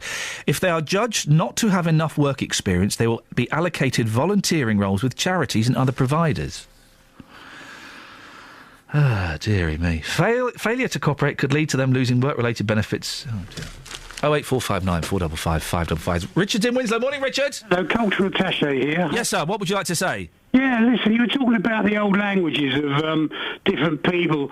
Well, I know about the butcher's one, I know about the back slang, but also when I was at sea in the 60s on passenger liners, you had a lot of people that batting for the other side that were ex-theatrical and all sorts, and they had their own language, and they came out with such things as, oh, Father, the boner only cologne on the gay slang. Fryer. Gay slang is a big thing. What's it called, Catherine? Polari. Homosexual and what have you. When the moon hits the sky like a big pizza pie, that's Polari. Yeah, the gay slang.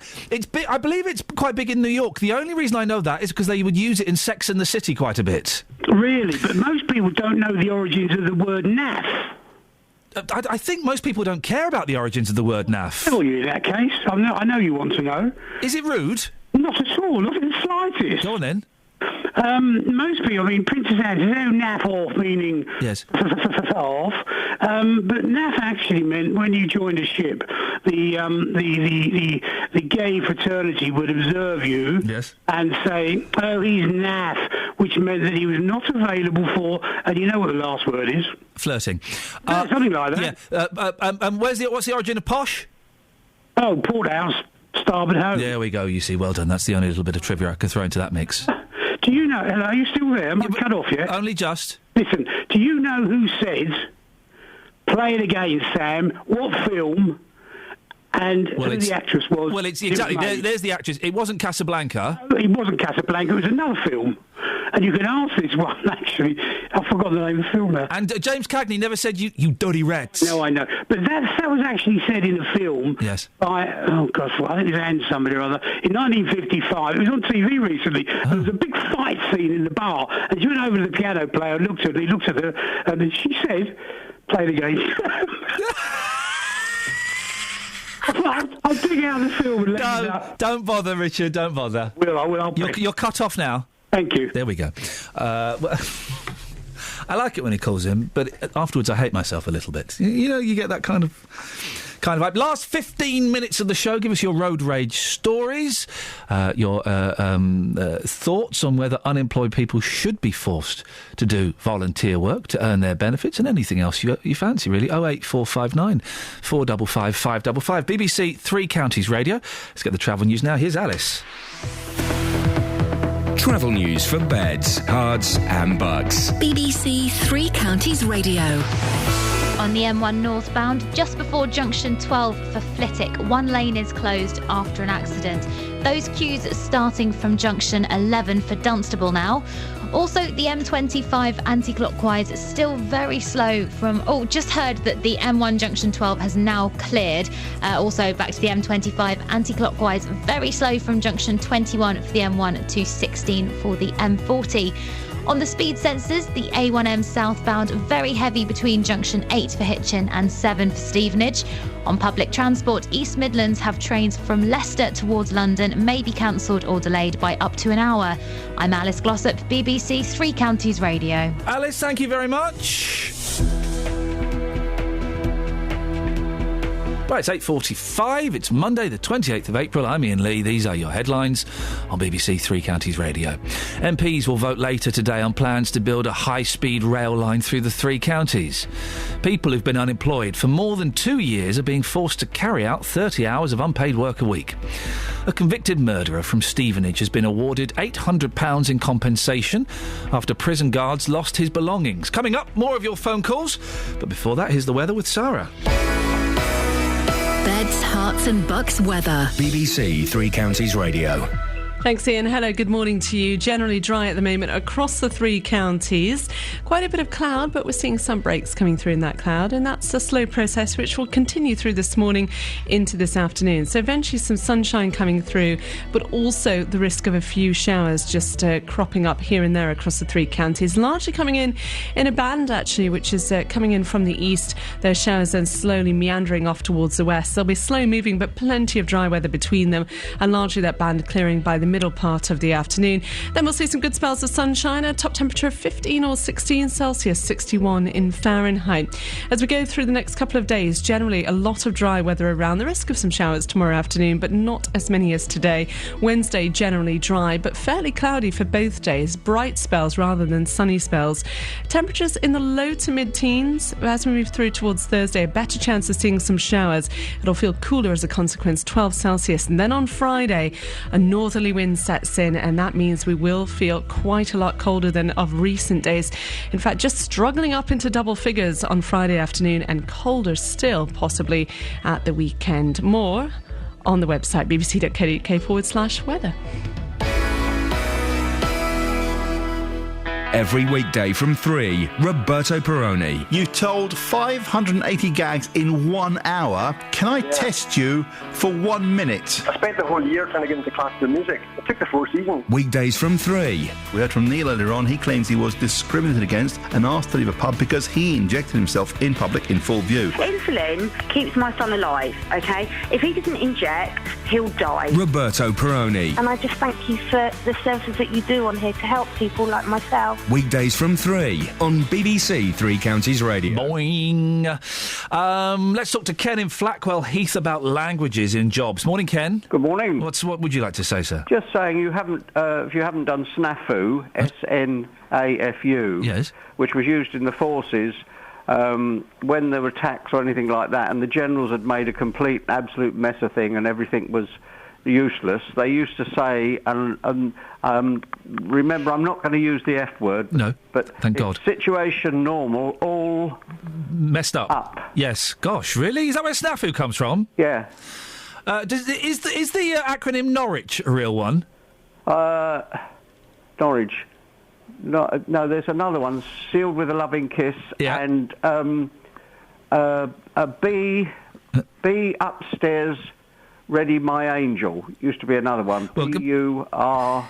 Norwich is a little bit ruder. Catherine, you know what Norwich is, don't you? Yeah, it should be a K, really, rather than an N, shouldn't it? I think we can say it, can't we?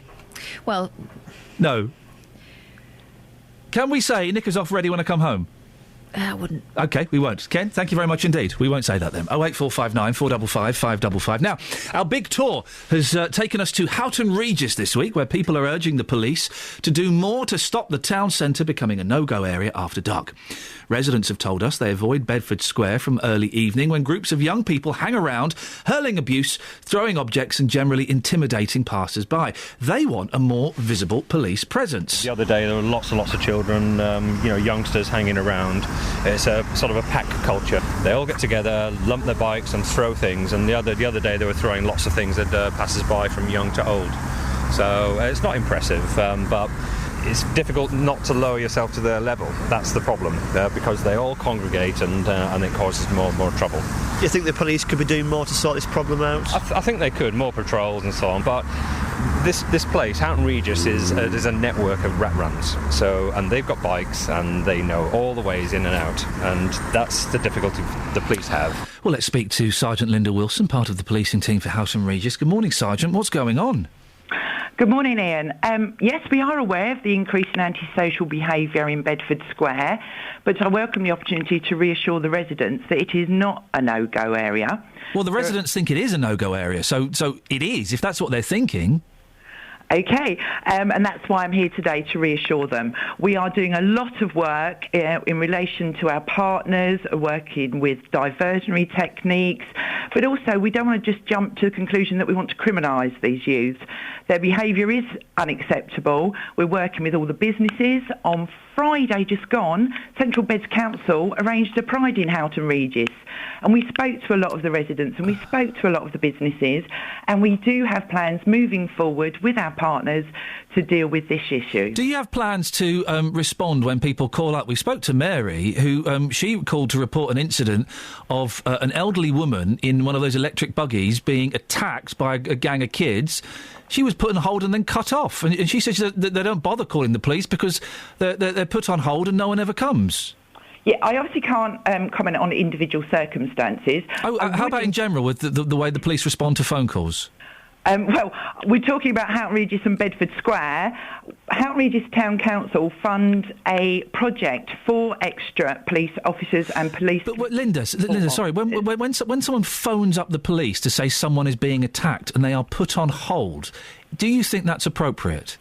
I can't comment on individual circumstances. I'm not talking about individual circumstances. I'm speaking in general. If someone were to phone up and say someone was being attacked, would it be appropriate to put them on hold? I'm not going to comment on something I don't know about. I'm not asking you to comment on a specific thing. I'm asking you a general question. Do you think it's appropriate for people who are phoning up to report attacks to be put on hold?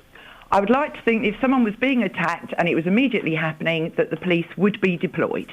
OK, because I can tell you, Linda, that's not happening. And again, response times are not something I can comment on. I want to comment on Houghton Regis. Oh, I know what you want to comment on. You want to comment on all the good things that are happening, but unfortunately, we've got lots of people who are saying bad things. This is Mary. Mary spoke to us earlier on. To respond a lot more in terms of what's expected. I mean, the council have a duty of care, I believe, towards its residents in this area, and subsequently, they are actually charging people via the council tax to provide that duty of care, and this has not been seen.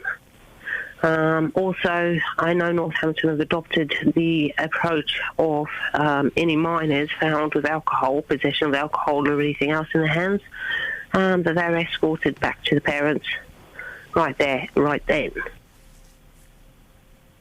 Linda? Yeah, I totally agree. The majority of the youth that we're actually referring to do live in Houghton Regis. And families also need to obviously take a responsibility. We're working with the council, we're working with youth centres, but what these youths need to realise is they're also compromising their tenancies and things like that. The consequences aren't as simple as maybe they think they are. We've been told that teenagers are hurling abuse, kicking balls, throwing objects. Every month or so there's a bike theft or a violent incident. Old people, as we've heard, are being attacked. 10-year-olds been asking passers-by to open bottles of vodka for them. And you still say it's not a no-go area. You can understand why people would consider it that, wouldn't you? I can understand people's perception, but if I tell you, Ian, there's actually been 9 crimes in Bedford Square since the beginning of this year. Reported crimes, yes, which includes the theft from the shops there. Hopefully people will realise the perception is not always the reality. But having said that, I realise those that are suffering the antisocial behaviour or a subject of it, it is totally unacceptable, and we intend and are dealing with it, and will sort it. How are you dealing with it? How will you sort it? Lots of different ways. We do have extra patrols. We are working with our partners from housing regarding tenancy of these youths. Many of them, as I say, live in Houghton Regis. Until recently, they've had restrictions on them regarding meeting in groups of more than 2, attending Bedford Square. But unfortunately, that process has now come to an end. And any new processes must start again with new evidence. So I would encourage residents to ring Bedfordshire Police, and I would encourage residents to make us aware of all the incidents so we can get a full picture. But they're not speaking to people, Linda. They're being put on hold. They're being cut off. They're not speaking to people. So surely you can understand why people aren't bothering to report stuff. And also, the kids run off before the police get there. Well, as I say, we are working with different partners in different ways that I'm not prepared to discuss all the ways on the radio. However, I would encourage those people to ring. If they have been cut off, then that, I'm sorry, but I'm quite sure that is not the norm.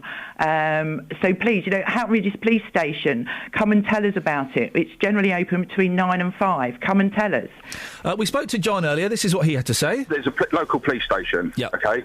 They're always getting bad press, and I can see why. At the end of the day, if they come out and they come past a park, which is actually there is one park, which isn't the one I'm on about, just round the back of the police station, I've seen kids in there drinking and smoking. Yeah. Why ain't they pulling over, going up to them and say, hold on a minute, you're underage for starters, for smoking, why are you drinking as well? Why aren't the police doing that, Linda? I can't comment on those that didn't, but I would like to think that police officers and police community support officers would be challenging these youths, removing their alcohol and speaking to them and making their parents aware. Is it true that youngsters that were previously banned from the square are now being allowed to return? Yeah, there were some that had conditions and restrictions on them through a judicial process that has now ended. So, yes. We've people phoning in this morning, and when we sent our reporter Matt there, we had lots of people who are scared to go to the square. They're scared to go to the shops after 4 o'clock in the afternoon. Do you think the police is letting those residents down? I think society is letting those residents down. What about the police? Those youth, and we are part of that, and we've got a duty to address that and remove that fear from residents of Houghton Regis. And that fear isn't being removed, is it?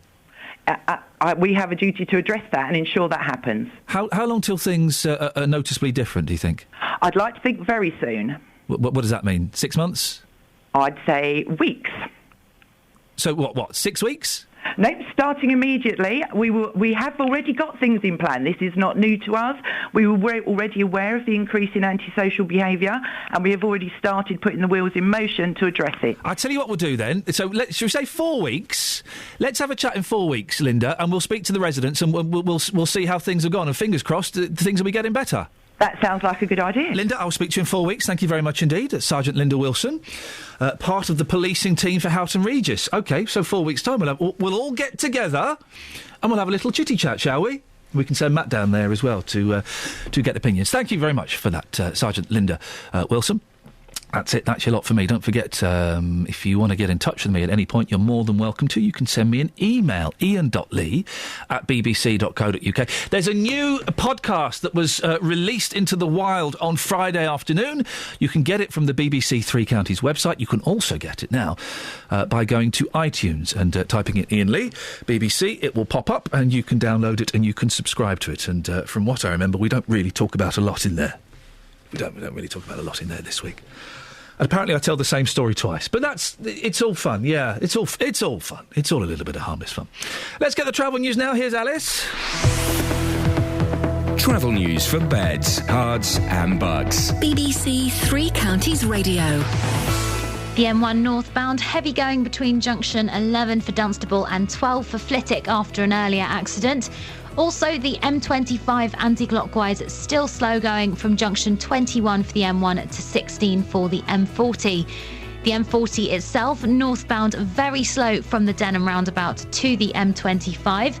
Then on the speed sensors between Dunstable and Houghton Regis, the A5 are heavy going in both directions. And in Harpenden, the High Street looking very busy, again in both directions around Station Road. On public transport, East Midlands have trains from Leicester towards London may be cancelled or delayed by up to an hour, so that may affect services via Bedford. I'm Alice Glossop, BBC Three Counties Radio. Alice, excellent stuff as always. Thank you very much. Speak to you tomorrow. Listen, I don't mind if you're curious and you want to watch GMTV. You've seen it. You don't need to see it again. We'll expect you back tomorrow at 6 o'clock, please. JVS is up next until tomorrow at 6 from me. Ta-ta.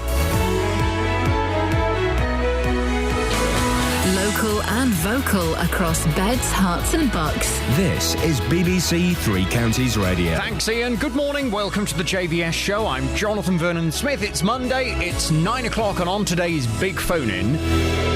Does the Help to Work scheme sound helpful to you? This morning, the government